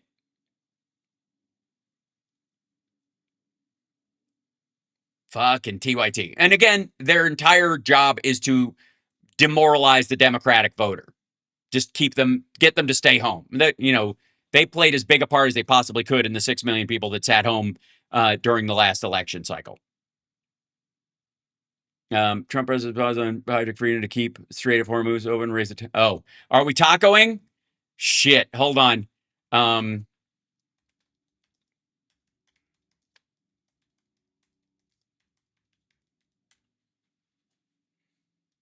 Did he? Let's see this.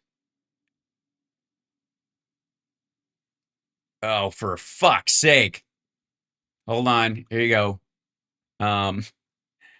Yeah, there we go. And ladies and gentlemen, raise a taco, take a bite. Trump always chickens out, so it's gonna be alright. Raise a taco, take a bite. Fuck me. Trump always chickens out, so it's gonna be alright. Taco, taco. What a jackass. Taco. Jesus Christ. Do Dem-leaning voters even watch TYT anymore? Less and less.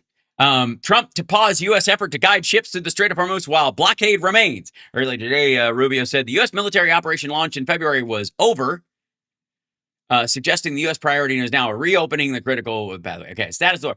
Trump said the U.S. will pause Project Freedom. Boy, is that not an analogy for our current times? In the year 250, we're pausing Project Freedom. A naval effort aimed at guiding commercial vessels through the Strait of Hormuz to see whether a deal with Iran can be finalized. Just hours earlier, Rubio said Operation Epic Fury, launched in February against Iran, has ended and the U.S. was focused on Project Freedom. Again, he did this. You know how Trump was saying, it's unconstitutional, the War Powers Act. I don't have to do this. And then he secretly sent a letter to Congress saying it's terminated. It's officially over. And then launches Operation Freedom as a secondary thing for this. And then now that one's over, if somebody attacks us during this process, we're just starting from scratch. I got another 60 days. It's officially done. This is, yeah, it's market manipulation as well. Absolutely. Fucking hell. Ceasefire is ongoing. U.S. military action during a ceasefire is a defensive operation, Rubio said. So, again, we're not at war. If they fire on us, they're declaring war on us. They're basically saying we don't have to abide by the law while abiding by the law, but just the letter. Fucking hell. Okay. During the ceasefire is a defensive operation, Rubio said, because he was taking Caroline Leavitt's job today. Yes, so I think we can all agree in all of this. That was just bullshit, Joel. Right. Pete Exas said the ceasefire is not over. And Trump also did not specify what would constitute a ceasefire violation. He was asked about that in front of those kids today that he talked about, trans athletes, and you're not going to become a trans athlete, are you, Gary? Do you like gladiator movies? Demand for oil is falling at the fastest rate seen outside the COVID pandemic as business and consumers cut consumption. U.S. gas prices have increased by 50% since the start of the war. And again, the only silver lining to any of this horse shit that I can see is that we may reach demand destruction for oil close to what we had around COVID, close to what COVID actually artificially extended petroleum usage because it was so cheap for a while during COVID, but then the backlash and the availability of it drove it, everybody to like, maybe I do need an electric car. So Trump says this, okay, based on the request of Pakistan and other countries, the tremendous military success that we have had during the campaign against the country of Iran, and additionally, the fact that great progress has been made toward a complete and final agreement with the representatives of Iran, who he says, as of this afternoon, we don't even know who they are. We have mutually agreed that while the blockade will remain in full force and effect, Project Freedom, the movement of ships through the Strait of Hormuz, will be paused for a short period of time to see whether or not the agreement can be finalized and signed. It sounds like the Iranians, their little boats, fired on some of these ships, and we didn't want it to blow up into something worse, so Trump fucking chickened out again. What an asshole. Trump always chickens out. Oh my God. So, okay. That was, and then he had that thing in front of the fucking school kids, and that was embarrassing. And again, half of the time, I don't even know whether to feel okay about this or not. I don't, I have one of the videos I had set up to do was, of course, Megyn Kelly and stunt Megyn Kelly about the state of the ceasefire. This video is when was it put up? It was this was late last night. They posted this one from her show yesterday, right? They clip it and put it up. It's already obsolete. Everything in it is worthless. Like if you're in the business of chasing Trump's words, you make toilet paper. Yeah. So today's show just zipped by. Son of a bitch. Also,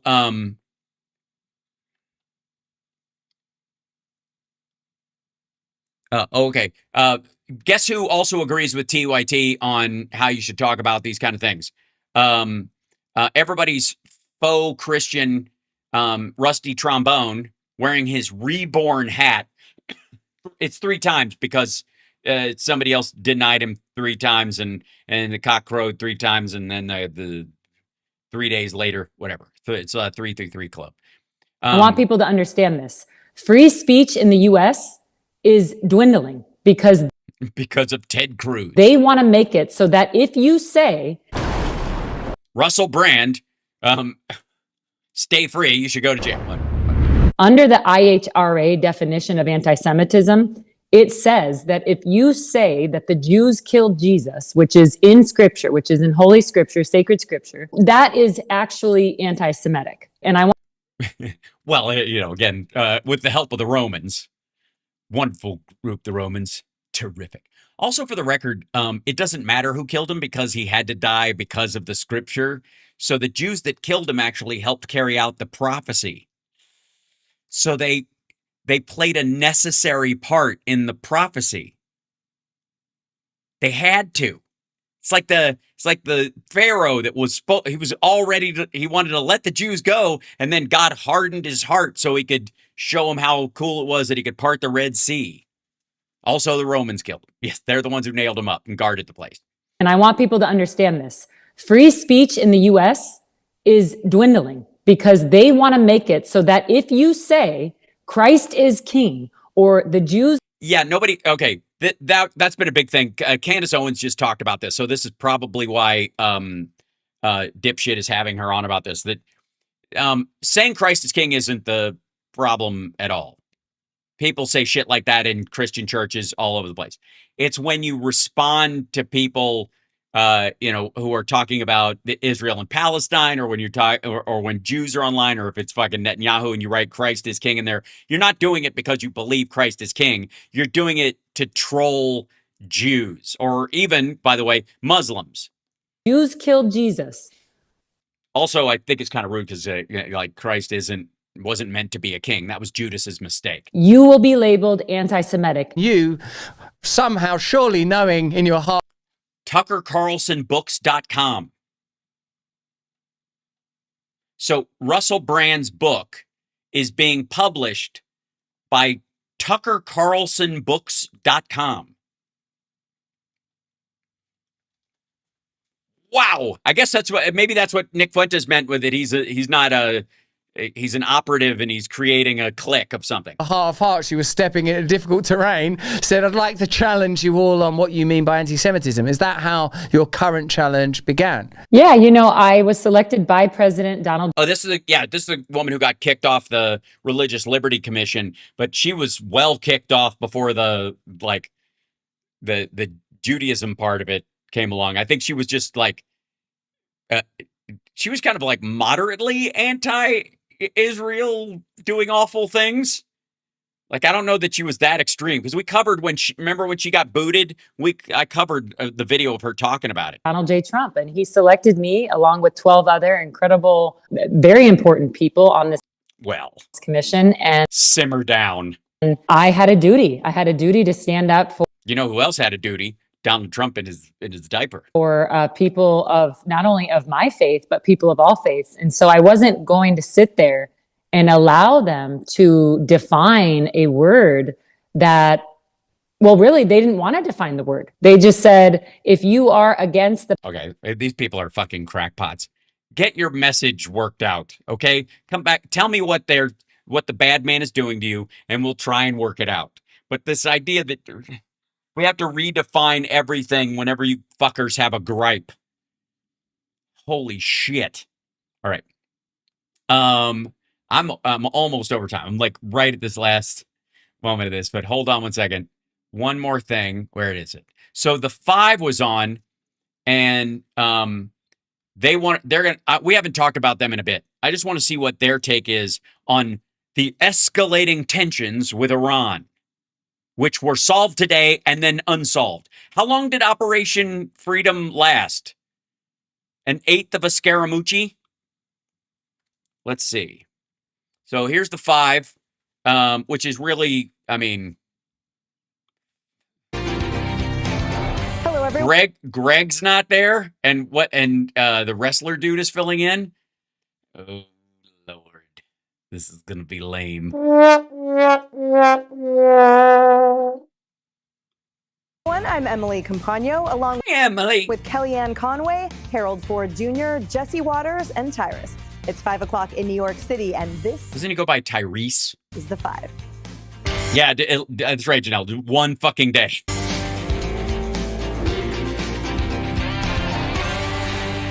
Can't let them have a nuclear weapon, or you'd have problems like nobody would believe. Well, I mean, the Japanese might, or us and the former members of the Soviet Union. They're pretty aware. Anybody who's seen Oppenheimer, maybe, And it's going very well. No more Mr. Nice Guy. President Trump. What? I gotta say that, I mean, it didn't seem nice, but it didn't seem particularly provocative. It's more like no more Mr. Nap Guy. Trump telling Trey Yanks the Iranians will be blown off the face of the earth if they attack U.S. vessels that are guiding ships through the Strait of Hormuz as part of his Project Freedom Plan. Which is over. 47 posting on Truth how Iran has taken some shots at a South Korean cargo ship, but the U.S. returned fire. Quote, we've shot down 7 small boats or... So they were flying? You mean you sunk? You sunk. We sunk 7 small boats. You don't shoot them down. They're not air... Fuck me. Or as they like to call them, fast boats. Do they? It's all they have left. Other than the South Korean ship, there has been, at this moment, no damage going through the strait. Yeah, we just decided to stop it just because, we're just, we got other things to do. And meanwhile, one Democrat senator seems to be justifying Iran's mission to get a nuclear weapon. After this attack, and we were negotiating with the Iranians at the time of the attack, and I think they feel that their only defense might be a nuclear weapon. Right. This is well known. This is the way North Korea clearly felt. This is, yeah, that's the problem. So we've ironically, I think, given... You're beginning to believe in flying boats. You might be onto something, Pushback. There might be something to this. them more reasons to push for a nuclear weapon. We have to prevent that. Yeah, Jesse, this might be what the Secretary of War meant when he said the greatest adversary would be the congressional Democrats on the Hill and the senators, too. It was a tremendous display of American military muscle and resolve. Yes, the muscle and resolve that lasted. It's over. Sorry, my bad. Unblocking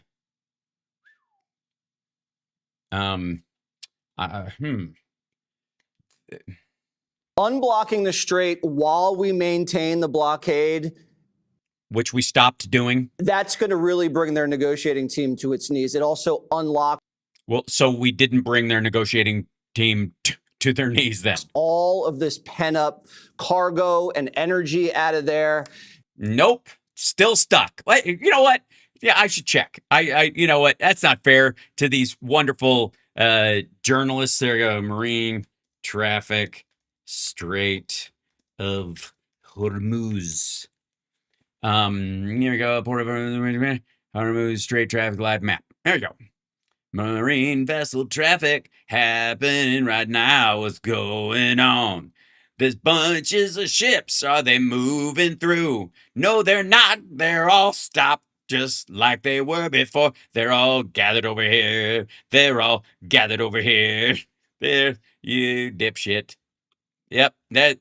Yeah, man. Look at it all unblocked. Look at the massive unblockage going on there, Jesse. I know what you're thinking. Hal, that's not fair. You're showing pictures of the strait from yesterday and 5 days ago and 7 days ago. Oh no, that's today. Just this is what it looks like. That's what it's been looking like. That's what it still looks like. Although the Interstellar seems to be making a shot at it. It's going to Singapore. It's been sitting there for 15 hours. Don't let me go, Murph. Don't let me go, Murph. All right. Please tell me you guys have seen Interstellar. So no. I guess just no. And we did it without boots on the ground. And You can't have boots on the water, stupid. And we did it without any Asian or European allies, so you're welcome. We See the little giggle he got from the side? Yeah, it's still not happening, basically dummy. sailed multiple guided missile destroyers straight through the gap. No, you didn't. We demined this little safe passage along No, we didn't. the coast of Oman. And this is not like a one-to-one escort situation. We've created an entire... Don't put the thing up on the screen while he's bullshitting. People will notice no ships are going through, stupid. ...defensive umbrella around the Gulf with anti-missile defense systems. Nope. Helicopters, fighter jets, drones with about 15,000 service members. And we've already... Do you see the middle part, which is the part we supposedly opened, you fucking moron? Do you see this? Jesus Christ. Look at the middle of the map. That's the pathway he said was open. There are no ships in it. None. There are none. They're stopped over here and they're stopped over there. Just like they were yesterday and the day before and the day before that. Asshole. By the way, someone clearly, and I hate to break this to Jesse, but someone in the control room fucking hates him. Because that's the only excuse for putting this, like, unmoving, even sped up map next to his fucking head while he lies. Trump vows to escort ships out of the Strait of... Oh, yeah? How long did that vow last? We've already got two... About as long as his vow to his kids not to bury their mother on a fucking golf course. U.S. flagged vessels out of there safely. This is a defensive operation. We don't fire until fired upon. They fired first. They broke the ceasefire, and and then we didn't return fire. They broke the ceasefire, and we're still maintaining it because, well, I guess. Hold on, this one. Sorry. Raise your taco, take a bite. Ladies and gentlemen, I give you the moron, the man himself, Jesse Waters, the moron you know.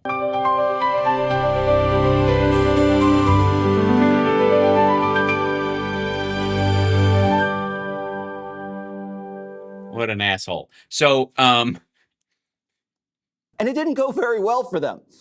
6 of their fast boats from the Mosquito fleet wasted by Apaches and Seacraft helicopters, and then also a bunch of... By the way, he's also, like, showing ships that are basically anchored and are just circling around in one place.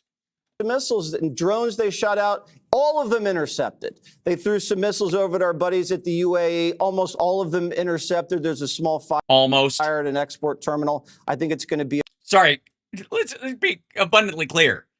Iran fired missiles into the UAE and struck civilian infrastructure and possibly killed people. And he's like, it's a little, whatever. Okay. But if Iran continues to escalate, we can climb the escalation ladder. We can do it all day. Yeah, we could do that if we want to. We just don't feel like it right now. You know, we feel like we're just doing Project Freedom until we aren't. It's not going to end well for them. Right now, Operation or Project Freedom. Yeah, Project Freedom. Let's call it that. Let's call it. I don't even know if it qualifies as an operation or a project. Crafts class freedom. Let's call it that. Looks really savvy, sophisticated, and the oil markets are going to love it. This corners their negotiating team, and it will really... How would it corner the negotiating team? The idea that Trump's going to let all this stuff through and then their oil isn't getting out, but other oil is going, and like, so Chinese ships could go in and out of the Persian Gulf using this direction, and then they could secretly drop arms into the water for them to pick up, like Iran does with Hezbollah with Hamas at times. That was the concern, right? And he put the president in a great position when he goes to Beijing in about 10 days. All right, so good position on the world stage, Kellyanne, but for some reason, Democrats still aren't on board and continue taking Iran's side. Yeah, hold on. No, explaining the fact that Iran strategically will want or feel they need a nuke now more than ever because they can't trust the president of the United States to keep his word on a deal, and they don't believe a deal is actually to be made, is not taking their side. It's a recognition of the threat.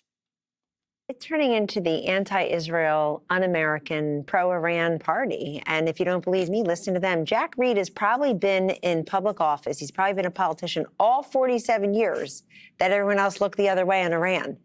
And also, for the record, have you checked in with MAGA right now and how they feel about Israel?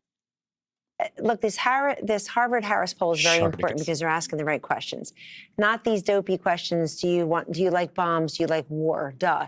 They're asking. 74% is saying USA is winning the war in Iran because they're getting updates like this from our commander in chief. They can pull up the graphs themselves. This is not secret information. It's transparent. We're watching. Also, no one would be shocked if we were able to wipe out a fucking country with our military. It's huge and super advanced. The question is, can you maintain it without boots on the ground? Can you guarantee they're not going to keep trying to get a nuke? Have we not just opened up a can of worms where we had a deal before, but since he tore it up, we now have to police these people from the fucking air forever? Watching it in real time. Another 74% say Iran should not have nukes. People are worried that a country that chanted death to America loudly for decades, if they had a nuke, they would visit death to America. And people know that. No, they don't have the missiles that would have that kind of range. And if they started building them, it would ratchet up incredibly fast. Also, Israel already has nukes.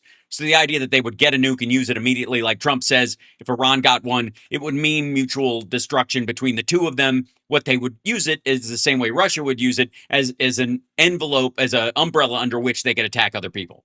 So the Democrats need to get on board here, especially while we've got folks over there and especially while we're at war. Yeah.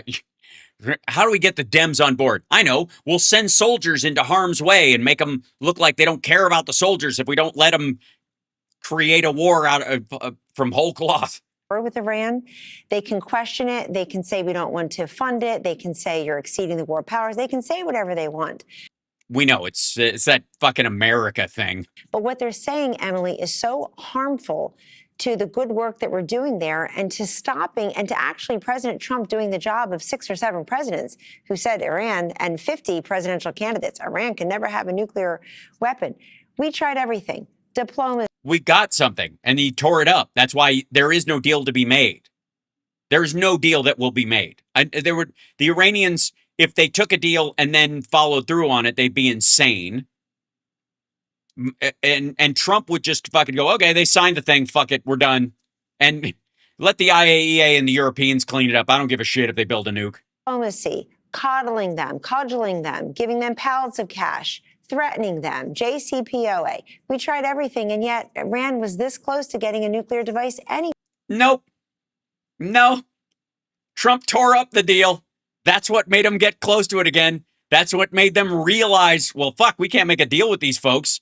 So, because they're not going to keep up their end of it, so why should we? We can't have them enriching uranium and give President Trump his due. The Democrats should. He has been absolutely consistent on the central premise and the rationale for doing this. And it's to prevent. No, he hasn't. He said it was obliterated last year. Why the fuck are we there now if it was obliterated? Are you calling him a liar? Iran from getting a nuclear device. Is Jack Reed going to go back on a friendly Sunday show 5 years from now and say, oops, this president, whoever that is, now has to deal with getting the nukes out of Iran's hands? And last point, it's not that long ago, and we all remember it. Barack Obama had his red line in Syria. No, he didn't. He wimped out. He totally cratered. He said if there's any kind of chemical weapon, Assad unleashes chemical weapons against his people. 1,400 people die. And instead of that being a red line, Obama goes and negotiates with Putin. Hillary Clinton, the stupid red button diplomacy, stole it out of a board game, I guess, a dime store, dollar store. And she presents it to Russia's Lavrov and says, we're going to reset. You know what Donald Trump's red line is? Iran getting a nuclear device. Again, no. If that was the case, then he solved it last year and we're done. This is what peace through strength. And I want to tell my friends on the right who have a problem with this war, Okay, this is where the language is, because again, she's talking to Democrats, like any Democrat would listen to her, other than I guess her husband or her ex-husband. Their real problem is the maggots aren't buying it. Remember, peace through strength also includes the strength part. We have to show our military might and muscle sometimes to make sure that we secure the peace. What do you mean? Is showing it just using it? Do you have to? We just have to just bomb people just to remind them that we're strong. You know, it's like a father disciplining his family. You know, sometimes he just has to walk in the door and start smacking everybody, whether they did something wrong or not. Harold, do you see that statements like this, that what the senator made tends to present a fractured front and might undermine the unity and strength that United States needs right now? For Yes, if you question anything Trump does, the terrorists win. Support of its military. First of all, it's good to be with you. Thanks for coming, Harold. It's good to be here. Tyra's always good to see you. Always a pleasure. And well, you know, I take a little different position. I know Jack Reed. Jack Reed's a patriot. He has, I think, is asking a question that I think deserves an answer. And I agree largely with the core argument here, which is the Iranians cannot have enough uranium to enrich a nuclear weapon. I think their desire to have one is undeniable, and I don't know how you end that until we bring on 2 or 3 generations of new people who want to be a part of the Western world and the rules that we have. 2, just a step back. 8 weeks ago, gas prices were 142% less than they are today. The real way that the American people, and Kellyanne has a better sense of this than I ever will, she polls people and understands the sentiment of the country in many ways for the last 4 or 5 presidential cycles. The American people, the way they're experiencing the war day in and day out, thankfully, because we're not experiencing casualties, Emily, is that they are paying a much higher price for gasoline. 8 weeks ago, the Strait of Hormuz was open. 8 weeks ago, our negotiating team of Mr. Witkoff and Mr. Kushner were trying their hardest to negotiate a new deal. Remember, we had exited the deal that well, the question is, were they really? But Barack Obama had put together. And I might add, since that exiting of the deal, at one point I thought the president might have been right to do it. I'm not as convinced today as I was 8 weeks ago, because according to credible reports from multiple sources, the Iranians now have 60,000 more tons of uranium. Now, 60,000 more tons? They've got, no. I don't know what that means. They don't have 60,000 more tons of uranium than they had 8 weeks ago. As committed as any. I'm like Kellyanne on this. Democrats and Republicans who believe that we can just quit now, I think that's foolish. I think that's short-sighted. I didn't interpret Jack Reed to be saying that. What I interpreted him to be saying is, how do we bring about this solution? I've heard from Republican friends of mine, Democrat friends of mine. I still have a few on both sides who live and work in Washington who don't believe on both sides that there's a military solution to what we're doing right now. We've got to figure out a much better, for lack of a better way of describing it, Obama deal, or deal with them, because you can't, if we get military our way out of this, I would agree with Jesse, tactically, militarily, Secretary of War Hegseth is right. We have executed it flawlessly, but that alone is not going to accomplish the 2 goals we need here. First being, they cannot have uranium, enough of it to enrich, to create a nuclear weapon. And 2, if we don't open the Strait of Hormuz, this notion that we own it, I heard my friend Secretary Besson say that this morning. I'm not convinced of that. If we did, I think it would be open. The Iranians certainly have a lot more control of the strait than we think. So it's going to take some sort of diplomatic solution, and I'm hopeful that the president, and I hope that my friend Kellyanne can tell my friend the president, stop talking so much. Threatening to blow them off the face of the earth. We've already done that 7 or 8 times. You either got to do it, I'm not saying he should, or not, or stop saying it. We need a good deal, a strong deal, and one that will protect Jesse's kids. Well, that's a presumption also that they want an actual deal. I don't believe that to be the case. Again, I think this is just them carrying out the PNAC plan because they've been wanting to do it since the 90s, and Donald Trump is a typical Republican. There's nothing special about him. And by the way, I want to say on our way out the door, I noticed we have a couple of trolls in here, and I want to thank you guys for being here, because without you, we get, people get caught in this kind of like bubble of the algorithm where only people that like their stuff see their stuff, and then it doesn't get spread and other things. So because you show up and you write things in the chat room, it actually not only tells the algorithm that you're here and that I've got your eyeballs. And again, the thing about time is there's no refunds, but also I show up in your also watched algorithmical lists on other people's stuff. So I appreciate that very much. I thank you for that. Maybe if you stuck around, you'd learn a thing or two. I doubt it. I think there's a lot of bottification of Trump support right now online, and I don't think there's a lot of like organic support. But look, people got to make money. It's a tough system out there, and if you need a side hustle pretending to troll for Trump, I get it. I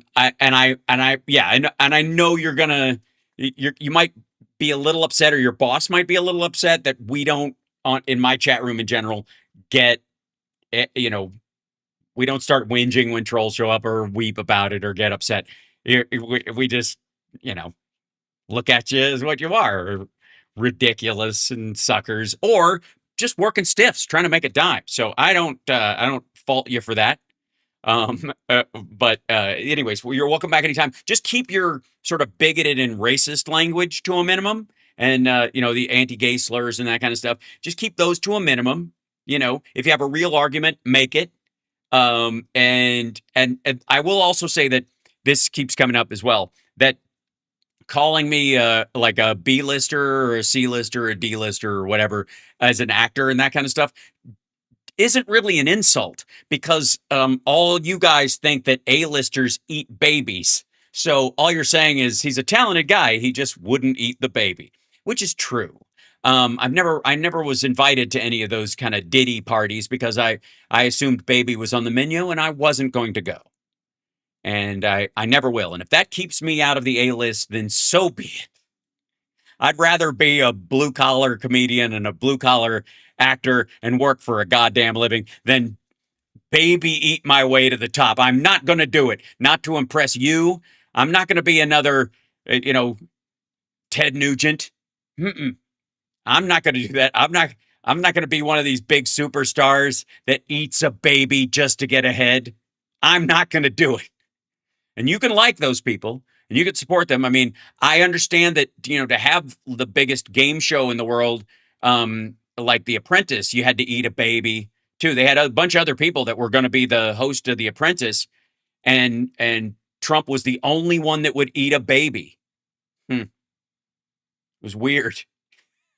But they found somebody. I guess Mark Burnett, when Putin told him go over there and do a show that makes a phony businessman, he was like, I got just the guy. And then he goes, make sure he'll eat the baby. And so he was like, I got you covered. He's the guy. So anyways, hit the like, share the show. I'll see you guys tomorrow. We got the Wednesday morning show, 9 a.m. Pacific time, the House Sparks Mornings Mega Worldwide. Afternoon shows at 3 o'clock every day of the week, except Thursdays, which are at 4 o'clock. And I'm, you guys know, I'm gonna put my foot down. I'm not taking adrenochrome. I'm not going to eat a baby. I don't go to Eyes Wide Shut parties. If I go to an orgy, I expect everyone to show their face and also their medical records. I think you should be able to, if you get a proper Eyes Wide Shut party, I think you should be able to thumb through people's, recent prescriptions. That makes sense to me. I'm going to show up at some place. How do you know the guy doesn't have a big sore on his lip? Ladies, who would be stupid enough to go to an Eyes Wide Shut party like that? Before you find out, it's too late. I'm not doing it. I'm just going to keep earning my living. By the way, by performing with Nerd Halen and their new dates coming out, but and we're in San Jose, California in July, and Denver as well. We're coming to Denver, Colorado, but not this week, but next week. Is it the week after next? I'm in Chicago, between Cleveland and Akron is where the actual club is, and Pittsburgh. So, and then I really do want to do a live get together in Chicago maybe. So we'll work that part of it out as well, maybe before the show or after. I got to protect my singing voice, so probably after, since it's the last show. But any Patreon fans can come to those shows for free and bring a guest. Just let me know which one you're coming to, and we'll put you on the list for that, and I greatly appreciate it. And I will see you guys tomorrow. And to all the trolls, hey, good luck. Like, I think I've never seen you guys more unified. And it's just so wonderful that Erica Kirk and Candace Owens and Ben Shapiro and all those folks are just kumbaya right now. It's all working out very well. And Trump is keeping all of his promises, especially the ones about prices and inflation and no new wars and no regime change wars. And yeah, he's doing a great job. So good luck, everybody. Congratulations, maggots.